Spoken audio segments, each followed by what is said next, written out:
আসসালামু আলাইকুম। ডিএনসি টপারের পক্ষ থেকে সকলকে অনেক অনেক শুভেচ্ছা জানিয়ে আমরা আমাদের আজকের ক্লাস শুরু করছি।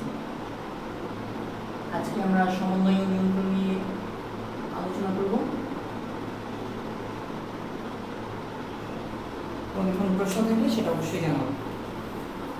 আচ্ছা, এখানে দেখো, প্রথমত আমাদের সমন্বয় ও নিয়ন্ত্রণ, তোমার কোনো প্রশ্ন থাকলে বলবে। সমন্বয় ও নিয়ন্ত্রণ বলতে জিনিসটা কি সেটা আমরা একটু ক্লিয়ার করব। আমাদের ফুল মানবদেহের কথা যদি আমরা চিন্তা করি, আমাদের মানবদেহ কিন্তু অনেকগুলো পার্ট বা অর্গান নিয়ে গঠিত। এই অনেকগুলো অর্গানকে যদি একটা সুবিন্যস্ত করে রাখতে হয়, তাহলে সবগুলো কাজের মধ্যে একটা সমন্বয় প্রয়োজন। আর এই সমন্বয় করার কাজটা যে অর্গানটা আমাদের মানবদেহে করে সেটাকে আমরা বলি মস্তিষ্ক। তাহলে আমরা সহজে বলতে পারি আমাদের সমন্বয় করার কাজটি করে মস্তিষ্ক।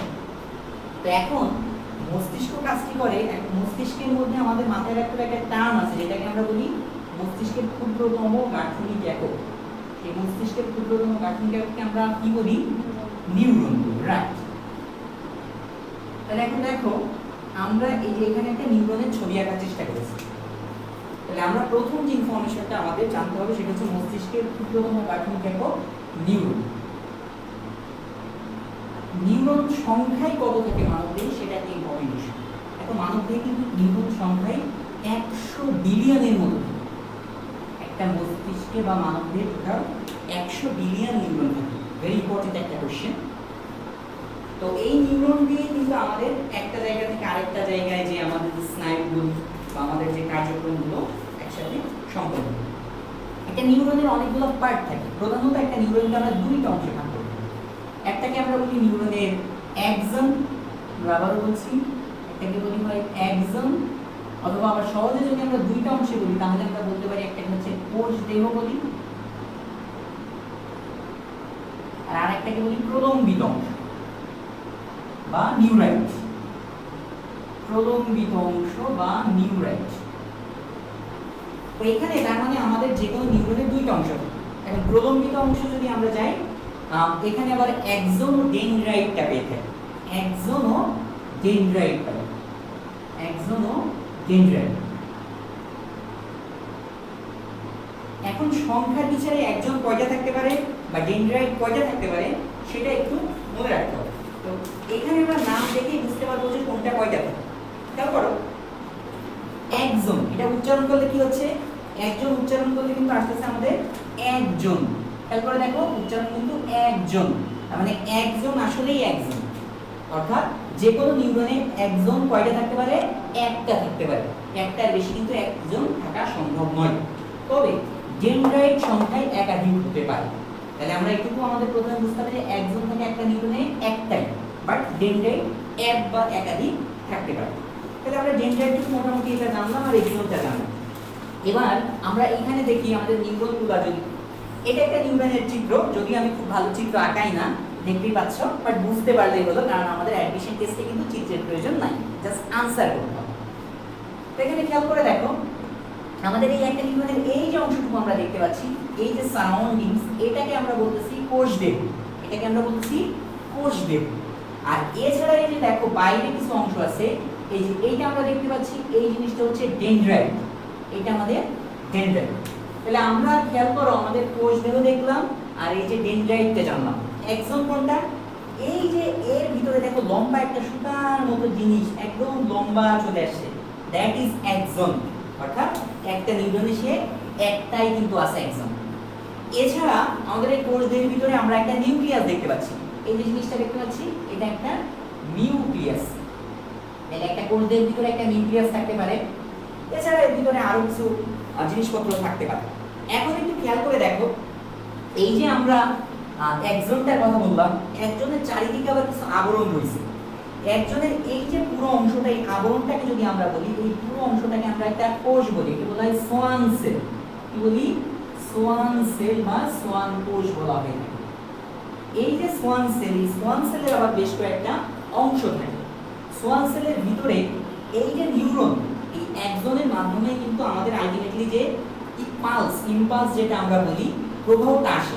ধরো আমরা এক জায়গায় একটা চিমটি কাটলাম, স্কিনটি কাটলে কি আমাদের একটা ব্যথা লাগতেছে না?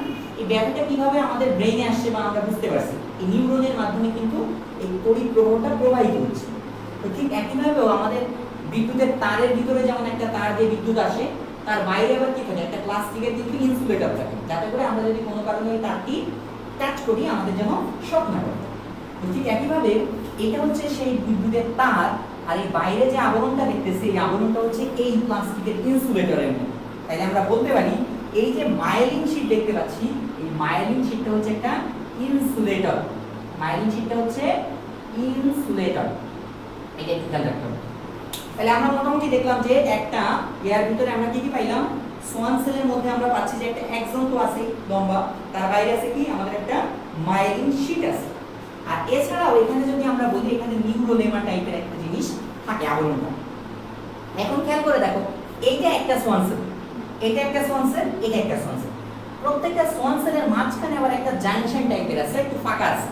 এই জায়গাটাকে বলা হয় রেনভিয়ারের নোড। এই যে দুইটা সোয়ান সেলের মাঝে একটা স্পেস পাচ্ছি, এটাকে আমরা বলি রেনভিয়ারের নোড। রেনভিয়ারের নোড।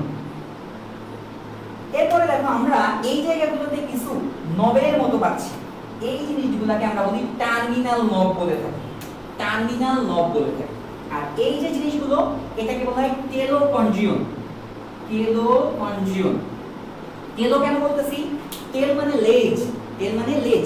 যেহেতু এটা দেখো একটা নিউরনের শেষের দিকে আছে, এই জন্য এটার নাম হচ্ছে টেলোকনজিয়ন।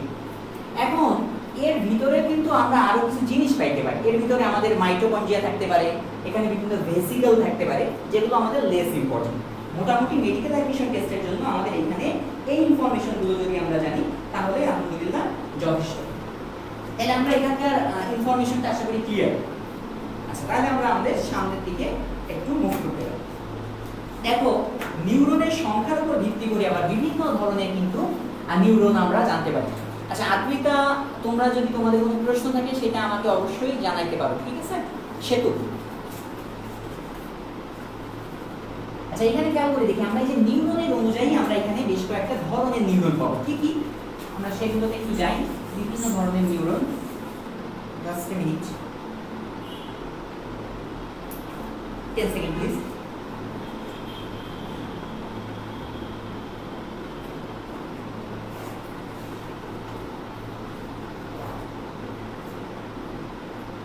আমাদের ইরেজারটা আমরা আসলে ওইখানে রেখে আসছিলাম, এই জন্য একটু আনতে গিয়েছিলাম।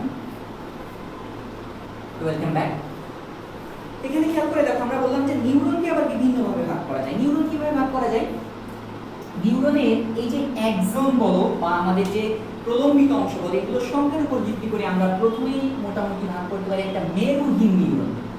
বলি মেরুহীন নিউরন। মেরুহীন নিউরনকে আমরা ইংরেজিতে বলা হয় অ্যাপোলার নিউরন। পোল মানে মেরু, আর অ্যাপ মানে হচ্ছে নাই, যেখানে অ্যা মানে নেগেটিভ আর পোল মানে মেরু। তার মানে যে নিউরনের কোনো মেরু নাই তাকে বলি আমরা অ্যাপোলার। তাহলে মেরু নাই জিনিসটা কি? জিনিসটা একটু ক্লিয়ার করি। সহজ কথায় যদি বলি, কোনো একটা নিউরন থাকলো, সেই নিউরনের যদি শুধুমাত্র আমরা দেখি যে জাস্ট এই কোষ দেহটুকু আছে, একটা নিউরনের শুধুমাত্র কোষ দেহ আছে কিন্তু কোনো প্রলম্বিত অংশ নাই। আই রিপিট, যদি কোনো নিউরনের শুধুমাত্র একটি কোষ দেহ থাকে কিন্তু কোনো প্রলম্বিত অংশ যদি না থাকে, তাহলে সেটাকে আমরা বলি মেরুহীন নিউরন। খেয়াল করে দেখো, এই নিউরনে শুধু একটা গোল্লা অর্থাৎ কোষ দেহ দেখতে পাচ্ছি, আর ভিতরে একটি নিউক্লিয়াস আছে। তাছাড়া কিন্তু ডেনড্রাইট বা এক্সন, প্রলম্বিত অংশ কাদের বলি? ডেনড্রাইট ও এক্সন। তাহলে যেহেতু এগুলো নাই, তার মানে আমরা বলতে পারি এটা হচ্ছে একটা মেরুহীন নিউরনের উদাহরণ। তাহলে মেরুহীন নিউরন কোথায় থাকে? এক্সাম্পলটা আমাদের খুব ইম্পর্টেন্ট। আমাদের দুইটা এক্সাম্পল আমরা এখান থেকে জানতে পারি। একটা হচ্ছে সেরেব্রাল হেমিস্ফিয়ারের বহিঃস্তর। উদাহরণটা কিন্তু মেডিকেল ভর্তি পরীক্ষায় সবথেকে বেশি আসে। সেরেব্রাল হেমিস্ফিয়ারের বহিঃস্তর।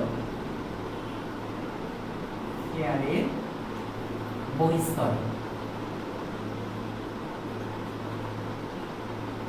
এছাড়া আমরা আরেকটা জায়গায় পাবো, সেটা হচ্ছে আমাদের দেখো, আমাদের মোটামুটি বেশ কয়েকটা থাকে। আমাদের চোখ আছে না, তো চোখের এই যে রেটিনার মিডল যে অংশটা থাকে, অর্থাৎ রেটিনার যে মধ্যস্তর থাকে, সেই মধ্যস্তরে কিন্তু আমরা অ্যাপোলার নিউরন পাবো। রেটিনার মধ্যস্তরেও অ্যাপোলার নিউরন আমরা পাবো। তাই উদাহরণটা জানলাম, জিনিসটা কি এটা আমরা বুঝতে পারলাম। তো তোমাদের উদ্দেশ্যে সবাইকে আমরা বলি, আমরা আগামী শুক্রবার আমাদের মেডিকেল অলিম্পিয়াড বাই ডিএমসিএন কর্তৃক আয়োজিত আমাদের অলিম্পিয়াড অনুষ্ঠিত হবে আগামী শুক্রবার, এবং তোমাদের স্থানটা আজকে রাতেই জানিয়ে দেওয়া হবে। যারা বিশেষ করে আমাদের যশোরে আসো, cantonment college, Jessore MN college, BF Shaheen college, Abdur Razzak college, এছাড়া দাউদ পাবলিক কলেজ, অথবা যশোর মহিলা কলেজ, যশোরের সকল কলেজের সবাই কিন্তু আমন্ত্রিত। এবং এই গ্রুপে যারা আছো তাদের সবাইকে বলবো তোমরা তোমাদের যে সকল ফ্রেন্ডস আছে তাদেরকে ইনভাইট দিয়ে দাও, প্লাস সবাইকে তথ্যটা জানাই দাও। আর এই পোস্টটা, এই ভিডিওটা যারা দেখছো সবাই রিঅ্যাক্ট দিয়ে দাও এবং শেয়ার করে দাও। তাহলে আমরা দেখো এখানে আমরা জানলাম যে সেরেব্রাল হেমিস্ফিয়ারের বহিঃস্তর এবং রেটিনার মধ্যস্তর থাকলো। এটা কি মেরুহীন বা অ্যাপোলার নিউরন। এখন মেরুহীন তো জানলাম, তাইলে মেরুযুক্ত কি? আমাদের দুই প্রকারের নিউরন, একটা হচ্ছে মেরুহীন আর একটা মেরুযুক্ত। তাহলে মেরুযুক্তের মধ্যে আমরা যদি খেয়াল করি, মেরুযুক্তের মধ্যে আমাদের প্রথমেই আমরা বলবো এক মেরুযুক্ত। এক মেরুযুক্ত, খেয়াল করে দেখো, এক মেরুযুক্ত। এক মেরুযুক্তকে ইংরেজিতে বলা হয় ইউনিপোলার। ইউনি মানে এক, তাহলে পোলার মানে মেরুযুক্ত, তাইলে সেটা হচ্ছে ইউনিপোলার। এই জিনিসটা কি হবে, এখানে খেয়াল রাখবা যে এক মেরু মানে সেখানে একটা জাস্ট মেরু থাকবে। অর্থাৎ এই যে আমরা দেখলাম যে একটা কোষদেহ আছে, তার সাথে ধরো একটা এক্সন দিয়ে দেওয়া, তাহলে আমাদের কি একটা প্রলম্বিত অংশ আসছে। তাহলে যেহেতু আমাদের একটা কোষদেহ পাইলাম, তার সাথে একটা প্রলম্বিত অংশ হিসেবে যদি আমরা এক্সন দিই, তাহলে কি এখানে একটা মেরু পাচ্ছি না? কারণ এই যে এটা কিন্তু মেরু না, গোল্লাটা জাস্ট একটা পার্ট, বাট যে প্রলম্বিত অংশ থাকলে সেটা একটা মেরু। যদি একটা প্রলম্বিত অংশ থাকে তাহলে সেটা এক মেরু, যদি দুইটা প্রলম্বিত অংশ থাকে দুই মেরু, তিনটা থাকলে বহু মেরু। তাহলে এখানে প্রলম্বিত অংশ আছে কয়টা? একটা। তার মানে আমরা এটাকে বলতে পারি এক মেরুযুক্ত নিউরন বা ইউনিপোলার নিউরন। তাহলে আমাদের এখানকার থেকে এটা তো আমরা বুঝলাম, এই উদাহরণটা আমাদের জানবো। ইউনিপোলারের উদাহরণগুলো মেইনলি থাকে প্রান্তীয় স্নায়ুতন্ত্রে। উদাহরণ কি? প্রান্তীয় স্নায়ুতন্ত্রে। তোমরা সবাই হয়তো জানো, তারপরেও তোমাদের জ্ঞাতার্থে আমি একটু বলে রাখি, প্রান্তীয় কি আর কেন্দ্রীয়। দেখো কেন্দ্রীয় বলতে আমরা যদি বাংলাদেশের কথা চিন্তা করি, আমাদের রাজধানী কোথায়? ঢাকা। তার মানে ঢাকাটা হচ্ছে কেন্দ্র। বাট আমাদের দেশে কিন্তু 8টা বিভাগ আছে। যেমন ধরো আমরা হচ্ছে খুলনা বিভাগের মধ্যে এখন অবস্থান করছি, তাহলে খুলনা থেকে আমরা বলতে পারি কিন্তু প্রান্ত বা পেরিফেরি, বা যশোর একটা কিন্তু পেরিফেরি। ঠিক একইভাবে প্রান্তীয় স্নায়ুতন্ত্র হচ্ছে আমাদের হাতেও কিন্তু নিউরন আছে।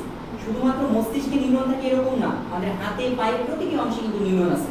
তো মস্তিষ্কের নিউরনকে বলি আমরা কেন্দ্রীয় স্নায়ুতন্ত্র, আর এই যে হাতে পায়ে অন্যান্য জায়গায় যে নিউরন সেগুলোকে বলি প্রান্তীয় স্নায়ুতন্ত্রের নিউরন।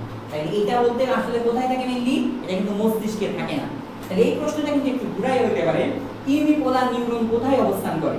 তাহলে অপশন এ তে দিল সেরেব্রাম, অপশন বি তে দিল সেরেবেলাম, অপশন সি তে দিল থ্যালামাস, অপশন ডি তে দিল হাতে। এখন সাধারণত কিন্তু এই উত্তরটা তোমরা ভুল করবা। কেন ভুল করবা? কারণ নিউরন কথা মাথায় আসলেই আমাদের মাথায় আসে কি, যে এই জিনিসটা হয়তোবা আমাদের মাথায় অবস্থিত। নিউরন কই? মাথায়। তাহলে আমাদের কিন্তু চিন্তা ভাবনা থাকে হয় সেরেব্রামে থাকবে, নাই সেরেবেলামে, নাই থ্যালামাসে। অন্তত যাই হোক হাত কিন্তু হইতে পারবে না। এবং তারা তোমাদেরকে এমন কনফিউশন করে দিবে, হাত অপশনটা ডি নম্বরেই দেবে, যাতে করে এমনও হইতে পারে যে তোমরা ডি নম্বর পর্যন্ত পড়েই দেখবা না, যে আর যাই হোক হাত হবে না। সো এটা কিন্তু একটু সতর্ক থাকতে হবে। কিন্তু নিউরন শুধু মস্তিষ্কে না, নিউরন আমাদের বডির প্রত্যেকটা জায়গায় কিন্তু আমরা পাই। তাহলে এটুকু আমরা ক্লিয়ার হইলাম, এই উদাহরণটুকু আমরা জানলাম। এবার দেখো আমাদের সেকেন্ড টাইপের একটা নিউরন, যেটাকে আমরা বলতেছি বাইপোলার নিউরন। কি বললাম? Bipolar neuron. বাই মানে কি? দুই, যে কোনো জায়গায়। বাইসাইকেল মানে দুইটা চাকা থাকে, তাই বাইসাইকেল। তাহলে আমরা একে বলতে পারি বাইপোলার নিউরন বা দ্বিমেরুযুক্ত নিউরন। বাইপোলার নিউরন বা দ্বিমেরুযুক্ত নিউরন। দ্বিমেরুযুক্ত নিউরন কি? এখানে দেখো আমাদের ইউনিপোলারে শুধু একটা মেরু ছিল, তাহলে বাইপোলারে কি আর একটা এক্সন থাকবে না? বিকজ নিউরনে এক্সন কিন্তু একটাই থাকতে পারে, তাহলে অতিরিক্ত হিসেবে কি থাকবে? আরেকটা ডেনড্রাইট যুক্ত হবে। তাহলে একটা নিউরনে যদি আমরা দেখি একটা কোষদেহ আছে, তার সাথে একটা এক্সন এবং একটা ডেনড্রাইট থাকে, একটা এক্সন এবং একটা ডেনড্রাইট থাকে, তাহলে সেটাকে আমরা বলি বাইপোলার নিউরন। কি বলি? Bipolar neuron. এখানে মাথায় রাখবা যে এখন যতই আমরা প্রলম্বিত অংশ দিই সেগুলো কিন্তু আর এক্সন হবে না, সেগুলো হবে কি? ডেনড্রাইট। কারণ আমরা প্রথমেই বলে নিয়েছি যে এক্সন কত? একজন, অর্থাৎ একটাই হয়ে গেল।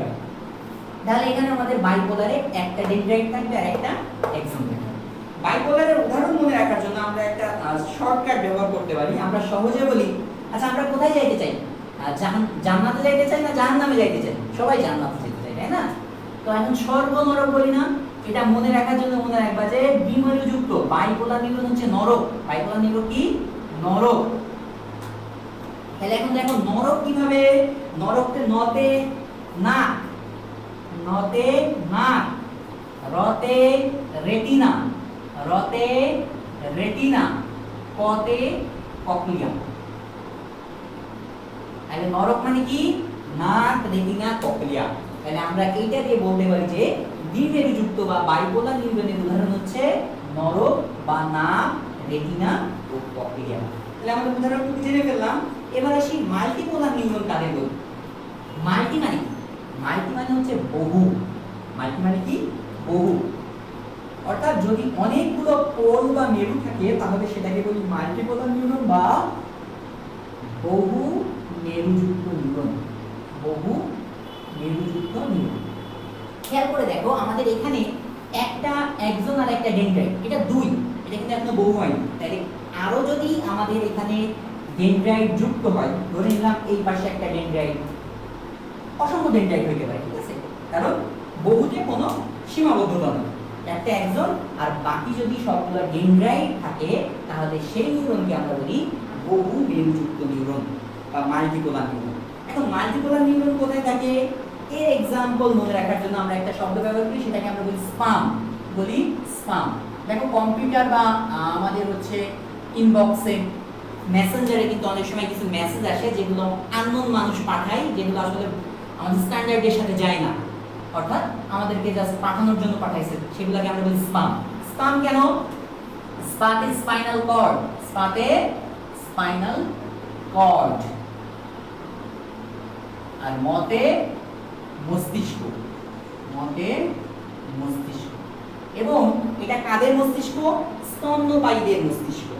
স্তন্যপায়ীদের মস্তিষ্ক, অর্থাৎ সব কিন্তু না। অর্থাৎ এখানে দেখো দন্তর সাথেও নিতে পারো, দন্তর সাথে স্তন্যপায়ী আর দন্তস্ব প এর সাথে মেলে কিন্তু দন্তর সাথে স্তন্য, পতে পায়ী, মতে মস্তিষ্ক, তার মানে স্তন্যপায়ীদের মস্তিষ্ক। আর প্রথমে স্পা মানে স্পাইনাল কর্ড। তাহলে আমরা দেখলাম আমাদের মাল্টিপোলার নিউরন কোথায় পাচ্ছি? স্পাইনাল কর্ডে, আর একটা হচ্ছে স্তন্যপায়ীদের মস্তিষ্ক। এখন এই প্রশ্নটি কিন্তু আমাদের একটু ঘুরায় আসতে পারে। কেমনে ঘুরায় আসতে পারে? হয়তো বলতে পারে যে আমাদের কাদের দেহে মাল্টিপোলার নিউরন থাকে বা কাদের যাবে। এখন তোমার অপশনে হয়তো বা দিল, সাপোজ ধরো অপশন এ তে দিল আমাদের যে কোনো স্তন্যপায়ী বা যে কোনো প্রাণীর নাম দিতে পারে। সাপোজ দিল শামুক। তারপরে দেখো অপশন বি শুশুক, অপশন সি সাপ, অপশন ডি কুমির। প্রশ্ন কিন্তু কনফিউজিং হয়ে গেল। বললো যে মাল্টিপোলার নিউরন কাদের দেহে থাকে, তাহলে কাদের হবে? শুশুক, বিকজ স্তন্যপায়ীর উদাহরণের মধ্যে কি আসে? শুশুক আছে। এখন তুমি এই প্রশ্ন দেখেই মনে হবে এই প্রশ্ন বইয়ের বাইরের প্রশ্ন, কারণ আমার বইয়ে কোথাও এই শুশুক নামই নাই বা কোথায় মস্তিষ্কের চ্যাপ্টারের সাথে কিন্তু মিলতেছে না। বাট ওই যে আমাদের টান বলতে স্তন্যপায়ীর মস্তিষ্ক, সেটাই কিন্তু আমাকে শুশুকে নিয়ে যাচ্ছে। তার মানে কোনো প্রশ্ন যদি একটু আননোন থাকে তার মানে প্রথমেই ভাবার দরকার না এটা আমাদের বইয়ের বাইরের প্রশ্ন। আমাদেরকে আসলে এই প্রশ্নটা একটু ইমপ্লিমেন্ট করে দিছে যাতে তোমাদের কনফিউজ করা যায়। কারণ সবই যদি বইয়ের প্রশ্ন হুবহু তুলে দেয়, একটু না ঘুরায় দেয়, তাহলে তো সবাই মার্কস পাবে, এটা সবাই পড়াশোনা করতেছে। এই জিনিসগুলো লক্ষ্য রাখতে হবে। তাহলে আমার মনে হয় আমরা এই অংশটুকু ক্লিয়ার। ক্লিয়ার? কোনো কিছু বুঝতে অসুবিধা? আচ্ছা, তাহলে আমরা পরবর্তী অংশে যেতে পারি। আচ্ছা, তোমরা যারা দেখতেছো অনুগ্রহ করে একটু রিয়াক্ট দিয়ে দাও এবং এই ভিডিওটা শেয়ার করে দাও। আমাদের সাথে অন্তরা আছে, আগুন ভাইয়া আসসালামু আলাইকুম, আমার মেডিকেল কলেজের বড় ভাই শিহাব, এগুলো শেয়ার করে দাও এবং তোমাদের ফ্রেন্ডদের একটু মেনশন করে দাও। এবার আসি, আমাদের তো এইগুলো জানলাম, এবার আমরা জানবো আমাদের স্নায়ুতন্ত্রের বিভিন্ন ধাপ আছে বা একটা মস্তিষ্কের যে নিউরনগুলো বেশ কয়েকটা অংশে ভাগ করা যায়। একটা জিনিস খেয়াল করে দেখা, আমরা তো নিউরন নিয়ে কথাবার্তা বললাম, আমাদের আরেকটা জিনিস থাকে যেটা বলি নিউরো ট্রান্সমিটার। বললাম নিউরো ট্রান্সমিটার। এই নাম শুনে আমরা বুঝতে পারবো জিনিসটা আসলে কি। ট্রান্সমিট মানে কোনো কিছু এক জায়গা থেকে প্রবাহিত করা, ট্রান্সমিটার মানে যার মাধ্যমে প্রবাহিত হয়। অর্থাৎ নিউরো মানে কি? আমাদের যে নিউরন, অর্থাৎ নিউরন যে সংকেত দেয় সেই সংকেত যে প্রবাহিত করে একটা নিউরন থেকে আরেকটা, বা যার মাধ্যমে ওই সংকেতটা এক জায়গা থেকে আরেক জায়গায় প্রবাহিত হয় তাকে বলি নিউরোট্রান্সমিটার। যেমন ধরো আমি ছিলাম কিছুক্ষণ আগে কোটচাঁদপুর থেকে যশোর আসলাম, বাসের মাধ্যমে আসলাম, তাহলে এক্ষেত্রে আমি যদি হই সেই সংকেত আর বাসটা হবে তাহলে নিউরোট্রান্সমিটার, কারণ বাসের মাধ্যমে কিন্তু আমি যশোর আসলাম। তাহলে এখন দেখো আমাদের বিভিন্ন ধরনের নিউরোট্রান্সমিটার পাওয়া যায়। এর মধ্যে আমাদের দুই প্রকারকে আমরা প্রধানত ভাগ করি, একটাকে বলি কেন্দ্রীয় স্নায়ুতন্ত্রের নিউরোট্রান্সমিটার, বলি কেন্দ্রীয় স্নায়ুতন্ত্রের নিউরোট্রান্সমিটার।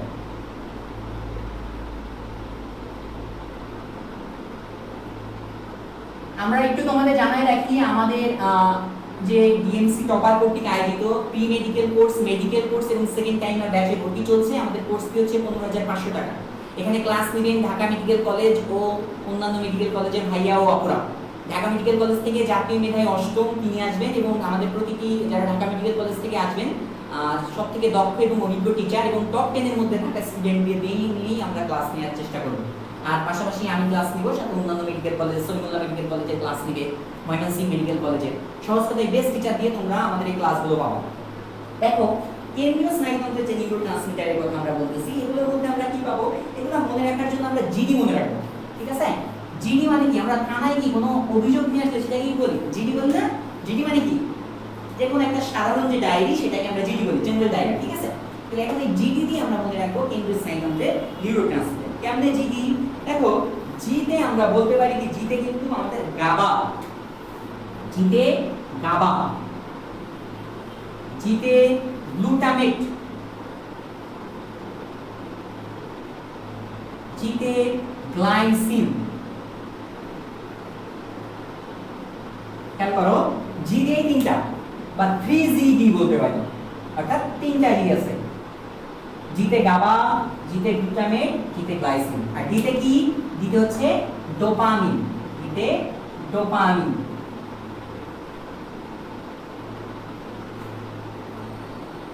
আচ্ছা, এই ডোপামিন এমন একটা হরমোন, এটা আমাদের মস্তিষ্কে একটা আনন্দের অনুভূতি দেয়, ঠিক আছে? ইভেন একটা গবেষণায় দেখা গেছে যদি আমরা খুব মনোযোগ সহকারে পড়তে পারি, অর্থাৎ পড়াটার মধ্যে যদি আমরা আনন্দ খুঁজে পাই, তাহলে সেক্ষেত্রে আমাদের ব্রেনে ডোপামিন ঘটিত হয়। বাট নর্মালি কিন্তু আমাদের বিশেষ করে টেক্সট বুক পড়তে কখনোই আনন্দ বা মজা লাগে না, বিকজ এটা মজাদার কোনো কিছু না। অবশ্যই জিনিসটা অনেক ইন্টারেস্টিং যদি আমরা পুরো মেকানিজমটা জানি। এর আমরা দেখলাম কেন্দ্রীয় স্নায়ুতন্ত্রের নিউরোট্রান্সমিটার এই চারটা থেকে মনে রাখার জন্য 3GD। এবার মনে রাখবো আমাদের আরেকটা টাইপ, সেটা হচ্ছে প্রান্তীয় স্নায়ুতন্ত্রের নিউরোট্রান্সমিটার, প্রান্তীয় স্নায়ুতন্ত্রের নিউরোট্রান্সমিটার। এখন প্রান্তীয় স্নায়ুতন্ত্রের নিউরোট্রান্সমিটার মনে রাখার জন্য আমরা মনে রাখবো একটা শব্দ, সেটাকে বলি এনিন। বললাম এনিন, অর্থাৎ এ দিয়েই আমাদের মোটামুটি সব চলে আসবে। এতে কি, এতে অ্যাড্রেনালিন, এতে অ্যাড্রেনালিন, অর্থাৎ প্রান্তীয় স্নায়ুতন্ত্রের নিউরোট্রান্সমিটারের মধ্যে একটা হচ্ছে অ্যাড্রেনালিন। তো অ্যাড্রেনালিন যখন থাকবে তার সাথে অবশ্যই নর অ্যাড্রেনালিনও থাকবে, কারণ সেও এক ধরনের অ্যাড্রেনালিন বাট নর। এখানে তোমাদের একটা ইনফরমেশন জানা রাখি, অ্যাড্রেনালিনের আরেকটা নাম হচ্ছে এপিনেফ্রিন। অ্যাড্রেনালিনের আরেক নাম কি, এপিনেফ্রিন। এবার আসি এতে আরেকটা আছে, যেটাকে আমরা বলি অ্যাসিটাইল কোলিন, এ অ্যাসিটাইল কোলিন।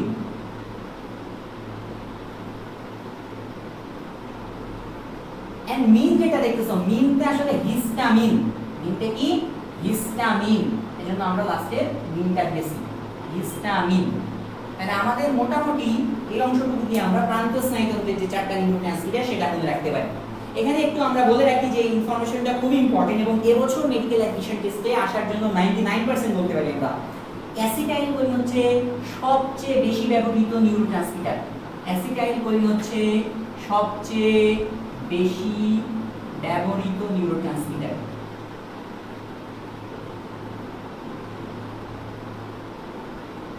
নিউরোট্রান্সমিটার।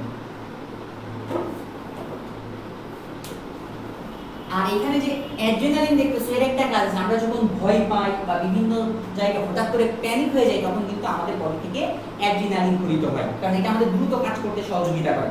কারণ ধরো তোমার সামনে এখন এই জায়গায় একটা স্নেক আসলো, জাতসাপ, তো গোখরা সাপ দেখলে কি আমরা এখানে কেউ বসে থাকবো? আমরা নিশ্চয়ই বসে থাকবো না, তার মানে আমাকে দৌড়াইতে হবে।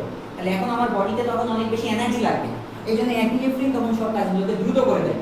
আমার দ্রুত চোখে ভালো দেখা লাগবে, এই জন্য চোখটা আরো বেশি প্রসারিত করে দেয়, যাতে বেশি ভালো দৃষ্টি অর্জন করা যায়। এমনকি আমরা দ্রুত যাতে শ্বাস নিতে পারি, যাতে আমাদের শ্বাসকষ্ট না হয়, এজন্য সেই ক্ষেত্রে আমাদের লাংসটাকেও বেশি প্রসারিত করে দেয় অ্যালভিল অ্যাসিড, এই অ্যাপিনেফ্রিন বা অ্যাড্রেনালিন যেটাকে আমরা সহজে বলি।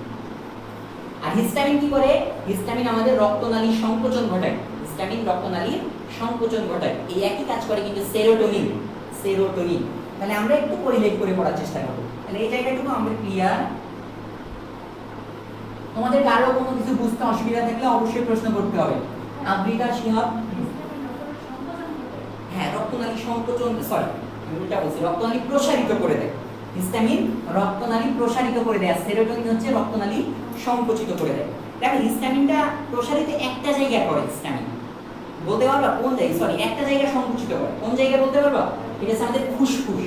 হিস্টামিন সব জায়গার ভেসেল বা আমাদের যে ধমনী শিরা আছে এগুলোকে প্রসারিত করে, কিন্তু একটা জায়গায় সংকুচিত করে, সেটা হচ্ছে কি আমাদের ফুসফুস। কারণ কি ফুসফুসে আমাদের যখন সংকুচিত হয়ে যায় তখন কি শ্বাস নিতে কষ্ট হয় না? এই জন্য দেখবা যখন ঠান্ডা লাগে তখন কিন্তু আমাদের হিস্টামিন ক্ষরিত হয়, এই জন্য ফুসফুসটা একটু সংকুচিত থাকে। দ্যাটস ওয়াই আমরা কিন্তু ভালো শ্বাস নিতে পারি না, এবং এই কারণে আমাদের শ্বাসকষ্ট হয়। বিভিন্ন ধরনের ট্যাবলেট মোনাস থাকে না, এটা কিন্তু আমাদের হিস্টামিন ক্ষরণটাকে প্রতিহত করে, বা যে কোনো অ্যান্টিহিস্টামিন, ফেক্সোফেনাডিন, জন্য ওটাকে আমরা বলি অ্যান্টিহিস্টামিন। তাহলে আমরা এই জায়গাটুকু আমরা মোটামুটি জানলাম, আমাদের নিউরন জানলাম, নিউরোট্রান্সমিটার জানলাম। এবার আমাদের এখানে একটা টার্ম আছে যেটাকে আমরা বলি হচ্ছে সিন্যাপস। সিন্যাপস নামটা অনেকেই শুনছো, জিনিসটাকে একটু আমরা বোঝার চেষ্টা করব। দেখো সিন্যাপসের আমাদের যে অনেক বেশি জানতে হবে বিষয়টি এরকম না, মোটামুটি একটা জানতে হবে। সিন্যাপসকে আমরা মোটামুটি বলি একটা অ্যানাটমিক্যাল জাংশন। প্রথমে একটা ছবি আঁকাই দিই, আমি আবারও বলছি আমি খুব ভালো ছবি আঁকতে পারি না, তোমাদের জাস্ট বোঝার মতো একটা ছবি আঁকাই দিচ্ছি।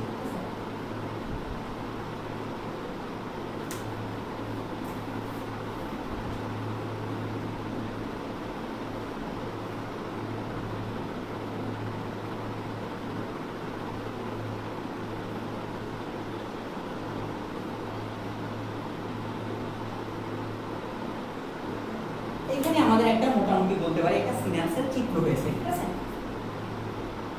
এই যে সিন্যাপসের আমরা সিন্যাপস জিনিসটাই, সিন্যাপস হচ্ছে একটা জাংশন, অর্থাৎ দুইটা জায়গার মধ্যে একটা নিউরনের সাথে আরেকটা নিউরনের যে সংযোগ সেটাকে আমরা বলি সিন্যাপস। একটা নিউরনের সাথে আরেকটা নিউরনের সংযোগকে বলি সিন্যাপস। তবে মাথায় রাখতে হবে এই সংযোগটা কোনো অ্যানাটমিক্যাল সংযোগ না। অ্যানাটমিক্যাল সংযোগ কি? ধরো আমার এই যে দুইটা হাত সরাসরি সংযুক্ত, এটাকে বলি আমরা অ্যানাটমিক্যাল সংযোগ। আর এটা হচ্ছে ফিজিওলজিক্যাল সংযোগ। দেখো এই দুইটা কিন্তু একসাথে লেগে না, বাট তাদের মধ্যে একটা আকর্ষণ বল আছে যার জন্য এখানে সংযোগ হচ্ছে। যেমন আমরা বলতে পারি যে একটা পৃথিবীর সাথে চাঁদের কিন্তু একটা আকর্ষণ বল আছে, বা একটা মানুষের সাথে একটা মানুষের মনের মিল থাকে।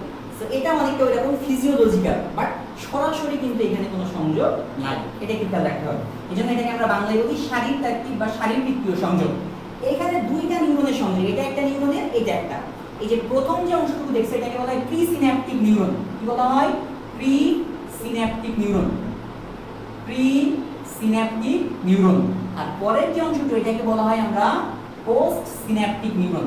পোস্ট মানে কি? পরবর্তী, আর প্রি মানে হচ্ছে পূর্ববর্তী।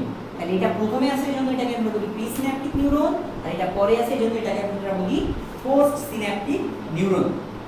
খেয়াল করো এই প্রিসিন্যাপটিক নিউরনের যে এখানে একটা আবরণ দেখতেছ না, এটা হচ্ছে মায়োলিন শীটের আবরণ। ওই যে নিউরন যখন আসছে সেই মায়োলিন শীট, এটা হচ্ছে কিন্তু একটা ক্রস সেকশন। মনে করো কোনো একটা জিনিসকে লম্বালম্বি কাটা যায়, আবার একটা ক্রস সেকশনে কাটা যায়। তো এখানে আমরা এটাকে দেখতে পাচ্ছি, এটা হচ্ছে সেই মায়োলিন শীটের আবরণ। এর ভিতরে কি আছে? অনেকগুলো ভেসিকল আছে। এই ভেসিকলের ভিতর দিয়েই মোটামুটি নিউরোট্রান্সমিটারগুলো আসে, বা এখানে নিউরোট্রান্সমিটারগুলো থাকে।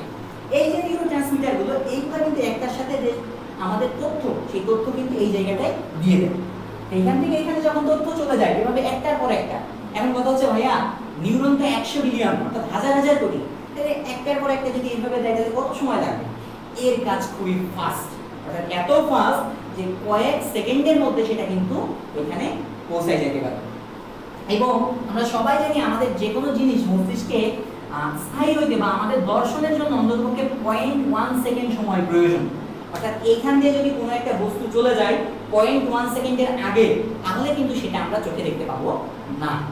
তাহলে এখানে খেয়াল করে দেখো, হয়তো এমন অনেক কিছু থাকতে পারে, বা আমাদের গতি যদি এমন হয়ে যায় 0.1 সেকেন্ডের বেশি, এর থেকেও আগে চলে যাইতে পারে, তাহলে আমরা অদৃশ্য হয়ে যাব। তাহলে আমরা বলতে পারি যে যারা অদৃশ্য বা যে জিনিসগুলো আমরা দেখতে পাই না সেগুলো কিন্তু এত দ্রুত বা এরও আগে চলে যায়। এইভাবে কিন্তু আমরা সেই জিনগুলো বিশ্লেষণ করতে পারি, যদিও ওটা আমাদের উদ্দেশ্য না। তো এবার আসি আমরা এই জায়গাটি যদি আমরা একটু লক্ষ্য করি, তাহলে প্রিসিন্যাপটিক নিউরন আর পোস্টসিন্যাপটিক নিউরন, এই জায়গায় যে ফাঁকা জায়গাটা দেখতেছি এটাকে আমরা বলি সিন্যাপটিক ক্লেফট। কি বলি? Synaptic cleft. ক্লেফট মানে খাঁজ, এখানে একটা খাঁজের মতো আছে, এজন্য এটাকে বলি সিন্যাপটিক ক্লেফট। এই সিন্যাপটিক ক্লেফটটা মোটামুটি আমাদের 20 থেকে 30 ন্যানোমিটারের মতো থাকে। কত? 20 থেকে 30 ন্যানোমিটারের মতো এই জায়গাটি থাকে। আমাদের এখানে এতটুকু জানলেই হবে, এর বাইরে এখানে তেমন কিছু প্রয়োজন নাই। এবার আমরা জানবো আমাদের বিভিন্ন ধরনের স্নায়ু নিয়ে। আমরা সবাই করোটিক স্নায়ুর নাম শুনেছি, আমাদের এই চ্যাপ্টারটা দেখে অনেকে আমরা খুব পছন্দ করি, কিন্তু এমন অনেক স্টুডেন্ট বেশিরভাগই সম্ভবত ভয় পেত। যেমন আমি নিজেও, আমি যখন ইন্টারমিডিয়েটে থাকতাম এই চ্যাপ্টারে বেশ আমার ভীতি ছিল। তো আশা করি তোমাদের ভীতি নাই, আর যদি নাও থাকে তারপর আমি জিনিসগুলো বোঝাই। দেখো আমাদের স্নায়ুতন্ত্রের মধ্যে আমাদের করোটিক স্নায়ু আছে 12 জোড়া, আর আছে সুষুম্না স্নায়ু। করোটিক হচ্ছে 12 জোড়া আর সুষুম্না স্নায়ু হচ্ছে 31 জোড়া। 31 জোড়া। অনেকেই আমরা এই সুষুম্না স্নায়ু কারা এটা আসলে জানি না, এটা একটু আমাদের ক্লিয়ার করব। খেয়াল করে দেখো, আমাদের সুষুম্না স্নায়ু বলতে আমাদের বিভিন্ন ধরনের কোষের আছে না, cervical, thoracic, lumber, sacrum, coaxial. তো ওর থেকে যে স্নায়ুগুলো বের হয়ে আসে সেগুলোকে আমরা মূলত বলি সুষুম্না স্নায়ু। তাহলে এখন কোন সুষুম্না স্নায়ু কত জোড়া থাকে সেটা একটু আমরা জানার চেষ্টা করব।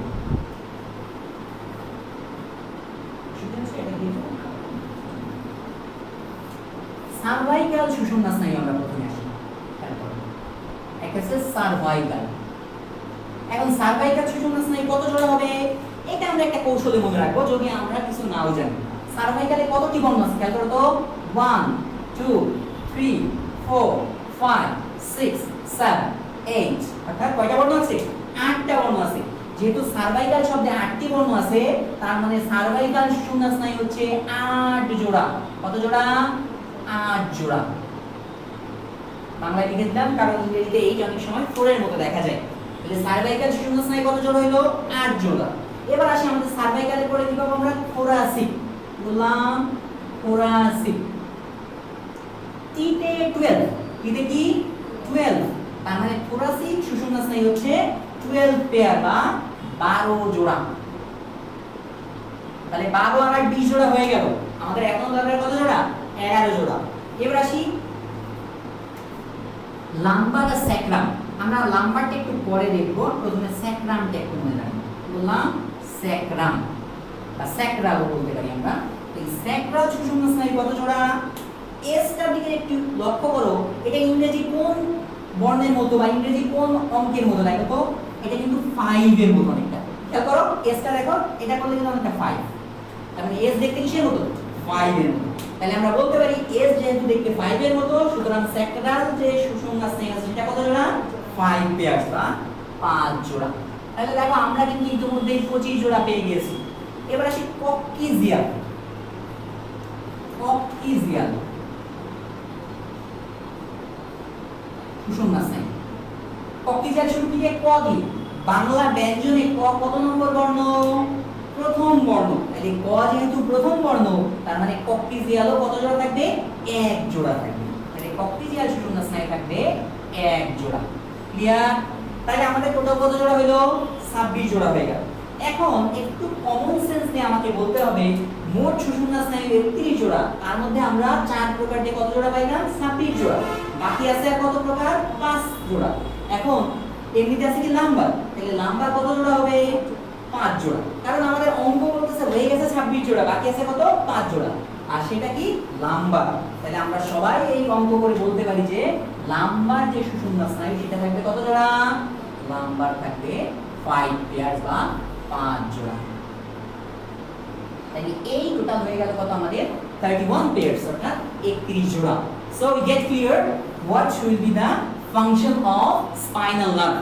সুষুম্না স্নায়ুকে আমরা ইংরেজিতে বলি স্পাইনাল নার্ভ। ঠিক আছে? কারণ কি দেখো, আমরা মোটামুটি 31 জোড়া থেকে এখান থেকে নামটা জাস্ট আমরা কিছু জানি না, একটু কৌশলে মনে রাখবো। এখন মনে হতে পারে ভাই আমি তো এগুলো মুখস্থ করতে পারবো, কেন কৌশলে মনে রাখবো? দেখো আমরা যখন একটা চ্যাপ্টার পড়ছি তখন জিনিসগুলো মনে রাখা খুব সহজ, বাট যখন আমাদের পুরো বই চলে আসবে তখন কিন্তু এই ছোট ছোট ইনফরমেশনগুলো কিন্তু মনে রাখা কষ্টকর হয়। তাহলে আমরা সুষুম্না স্নায়ু জেনে ফেললাম, এবার আমাদের জানার কথা হচ্ছে পরোটিক যে 12 জোড়া স্নায়ু আছে সেগুলো মনে রাখা। চলো আমরা 12 জোড়া যে পরোটিক স্নায়ু আছে সেগুলো মনে রাখার জন্য একটা ছন্দ ব্যবহার করব। ছন্দটি হচ্ছে অলস অপু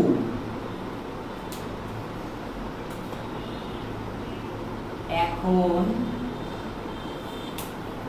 ট্রেনে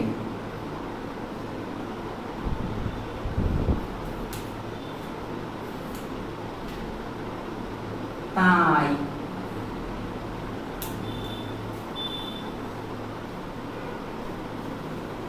আব্দুল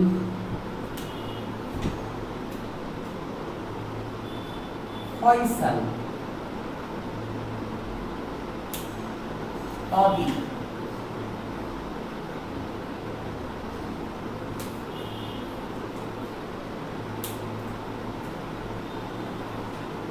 গাল ভরে শুধু আসে।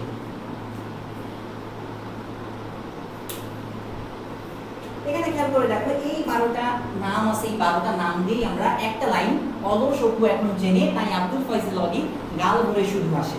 অলসটা কি? অলসটা হচ্ছে অল ফ্যাক্টরি,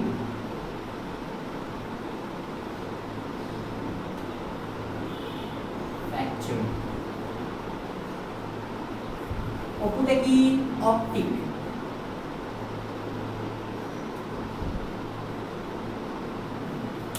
এখন কি? এখন অপোলো মোটর।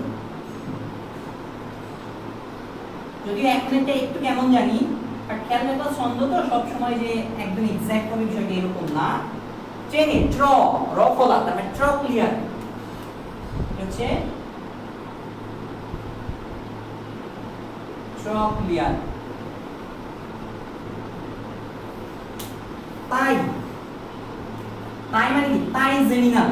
দেখবা যে বিশেষ করে অ্যারাবিয়ান যারা আছে বা মিডল ইস্টের এরা কিন্তু টি উচ্চারণ করতে পারে না, বিকজ ওদের বর্ণমালায় কিন্তু ট নাই, ওদের কিন্তু আছে তা। এজন্য ওরা যাই বলে ট দিয়ে বলতে সেটা তাই। সো তাই জেমিনাল অর্থাৎ ট্রাই জেমিনাল। আবার যারা ইংরেজ আছে এরাও কোনো ত বলতে পারে না, এরা ট বলতে পারে খালি। অর্থাৎ যদি তোমাকে বলা হয় যে ত দিয়ে কোনো শব্দ বলা হয় যে তানপুরা, তো ওরা বলবে টানপুরা, বিকজ ওদের ইংরেজি বর্ণমালায় কিন্তু টি নাই, আছে টি। বাট মজার বিষয় হচ্ছে আমাদের বাংলা বর্ণমালায় কিন্তু প্রত্যেকটা শব্দ উচ্চারণ করা যায়। দ্যাটস ওয়াই আমাদের বাংলা ল্যাঙ্গুয়েজ কিন্তু অনেক এনরিচ, যদিও আমরা নিজেরা নিজেদের গুরুত্ব কখনোই দিতে জানি না। তাইতে ট্রাইজেমিনাল। আর আব্দুলটা কি হবে? অ্যাবডুসেন্স। অ্যাবডুসেন্স। ফয়সাল নাম দেখে বুঝতে পারতেছো এটা কি? ফেশিয়াল।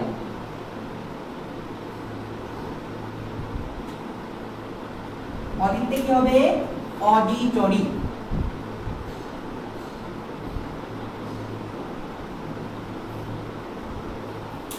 গালতে গ্লসোফ্যারিঞ্জিয়াল।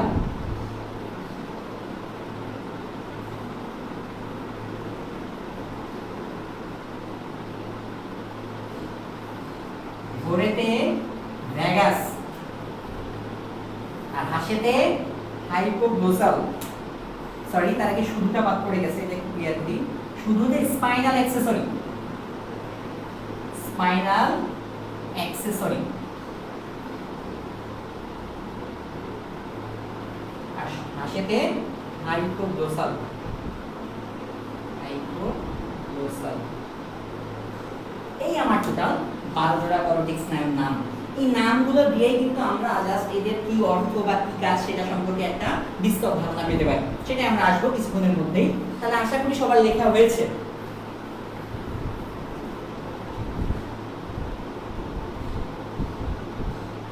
আসসালামু আলাইকুম স্যার। টিপু স্যার দেখতেছেন, আমার ম্যাথের টিচার। স্যার আসতেছি কিছুক্ষণ পরে আপনার কাছে।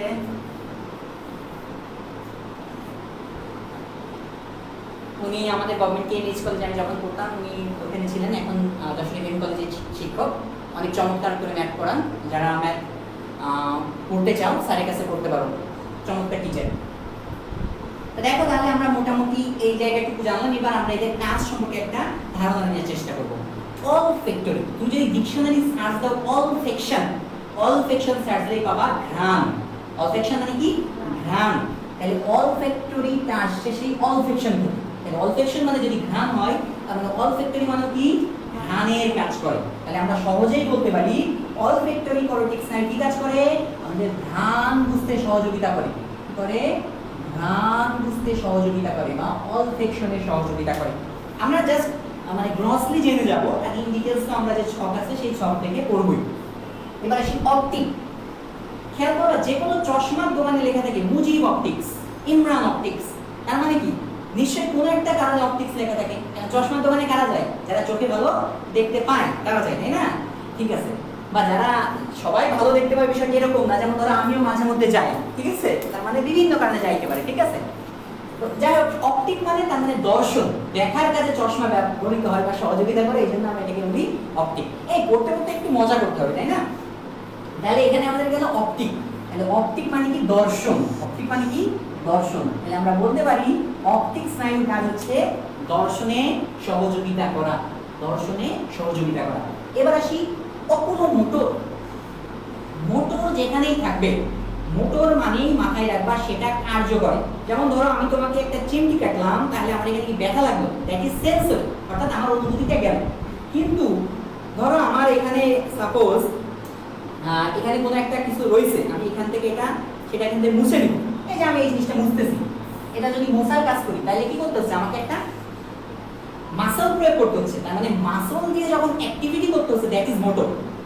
যে কোনো অ্যাক্টিভিটি করা সেটা হচ্ছে মোটর, আর সেটার অনুভূতি পাওয়া সেটা হচ্ছে সেন্সরি। তাহলে এই যে অকুলোমোটর, এই মোটর নাম শুনে তুমি ক্লিয়ার হবা। আর যাই হোক, এই স্নায়ু হচ্ছে মোটর প্রকৃতির স্নায়ু। এটা কি প্রকৃতির স্নায়ু? মোটর। তাহলে আমরা এই যেখানে মোটর পাবো সেটা দ্বিতীয়বার চিন্তা করবো না এটা সেন্সরি না মোটর।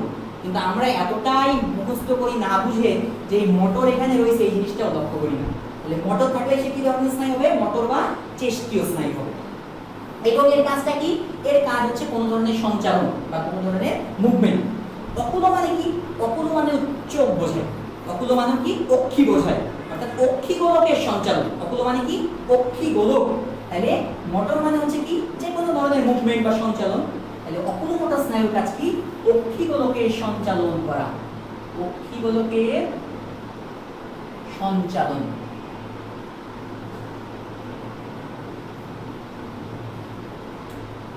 এই বোঝা যাচ্ছে? কোনো কিছু বুঝতে অসুবিধা থাকলে বলতে হবে। ক্লিয়ার? বললে পারা যাবে তো? সেটা বলতে হবে, ঠিক আছে? মানে আউটপুট লাগবে না। মানে এরকম না যে না খুব সুন্দর লেকচার আছে, থাকে না দেখবে যে ওয়াজ শুনতে গেলে কি হয়, এই সুন্দর মতো শুনে মানুষ, শুনে হ্যাঁ পরের দিন ধরো ফজরের নামাজ আছে, ফজরের নামাজের সময় হয়, ঠিক আছে? এমন যেন না হয় যে আমার তখন খুব ভালো লাগতেছে কি সুন্দর, কিন্তু না, এই জিনিসটা যেন আমি আউটপুট দিতে পারি। পরীক্ষার সময় আসলে বোঝা যাবে জিনিসটা আউটপুট দিতে পারছি না। তাহলে অকুলোমোটর। এবার আসি আমাদের প্রক্রিয়া। তার আগে একটু বলে রাখি, আমাদের যে প্রথম যে দুইটা বলছি অলস অপু অর্থাৎ অলফ্যাক্টরি অপটিক, এই দুইটা কিন্তু সেন্সরি। কারণ ঘ্রাণ কি মানামানি করে পাওয়া যায় নাকি জাস্ট একটু অটোমেটিক যদি কোনো একটা ঘ্রাণ আসে, যে একটা সুগন্ধ বা দুর্গন্ধ আসে কি আমাদের নাকে চলে আসে, অর্থাৎ যে অনুভূতি বোঝা যায়। ধরো তোমাকে টাচ করার স্পর্শ, দ্যাট ইজ অনুভূতি, এটা হচ্ছে একটা সংবেদী। নাকে ঘ্রাণ আসছে সংবেদী, কানে শুনতেছো সংবেদী, চোখে দেখতেছো এটাও সংবেদী। তবে চোখের এই পেশি যদি নড়াচড়া করে সেটা কিন্তু সংবেদী না, সেটা হবে মোটর। তাহলে আমাদের দেখাটাও যেহেতু সংবেদী, ঘ্রাণ নেওয়াটাও সংবেদী, কিন্তু এই দুটাকে আমরা বলতে পারি কি? সেন্সরি নার্ভ বা সংবেদী কর্টেক্স স্নায়ু। তাহলে আমরা সহজে মনে রাখার জন্য বলবো একটু 128 কি বললাম? 128 এর হচ্ছে সংবেদী কর্টেক্স স্নায়ু, 1, 2 আর 8।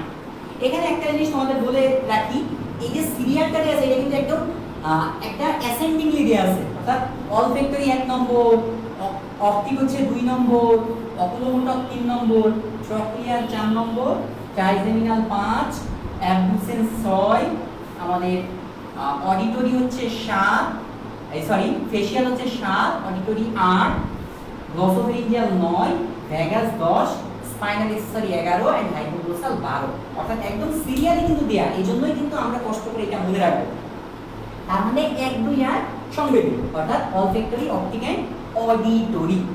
এবার আসি আমাদের বাকি জিনিসগুলোর মধ্যে, অর্থাৎ অকুলোমোটর গেল। এবার আমরা ট্রক্লিয়ারের কাজটা মনে রাখবো। তোমরা চাইলে একটু এই যে ছকটা আছে একটা খুব সুন্দর করে ছক দিয়ে রাখছে, কিন্তু এই ছক তোমরা পড়ো না বা মনে থাকে না, কিন্তু যদি একটু কৌশলে মনে রাখি তাহলে কিন্তু মনে থাকবে। দেখো ট্রক্লিয়ারের কথা যদি বলি, ট্রক্লিয়ার এখানেও এটা যে কোন ধরনের সংযোজন বা আমাদের সঞ্চালন অর্থে ব্যবহার হয় ট্রক্লিয়ার। অর্থাৎ এইটা আমাদের যেমন ধরো আমাদের এখানে একটা ট্রক্লিয়ার টাইপের একটা জিনিস থাকে, যেটা একটা হার্টের একটা নসের কথা বলি আমরা, সেখানে যাচ্ছি না আমরা। এটা মনে রাখো ট্রক্লিয়ার মানে হচ্ছে সঞ্চালন। ট্রক্লিয়ার মানে কি? সঞ্চালন। আর আমাদের সঞ্চালন বলতে কিন্তু হাত পায়ের সঞ্চালন না, এখানে পক্ষীগোলকের সঞ্চালন। তাহলে অকুলোমোটরের যা কাজ ট্রক্লিয়ারেরও একই কাজ। অর্থাৎ ট্রক্লিয়ারও কি কাজ করে? এই সেম কাজ, অর্থাৎ পক্ষীগোলকের সঞ্চালন করে। ট্রক্লিয়ারও পক্ষীগোলকের সঞ্চালন করে। তাহলে একই যদি কাজ করে আর ট্রক্লিয়ারের অন্য কোনো কাজ না থাকে, তাহলে যদি আমরা বলি অকুলোমোটর হচ্ছে মোটর স্নায়ু, তাহলে ট্রক্লিয়ার আমার কি স্নায়ু হবে?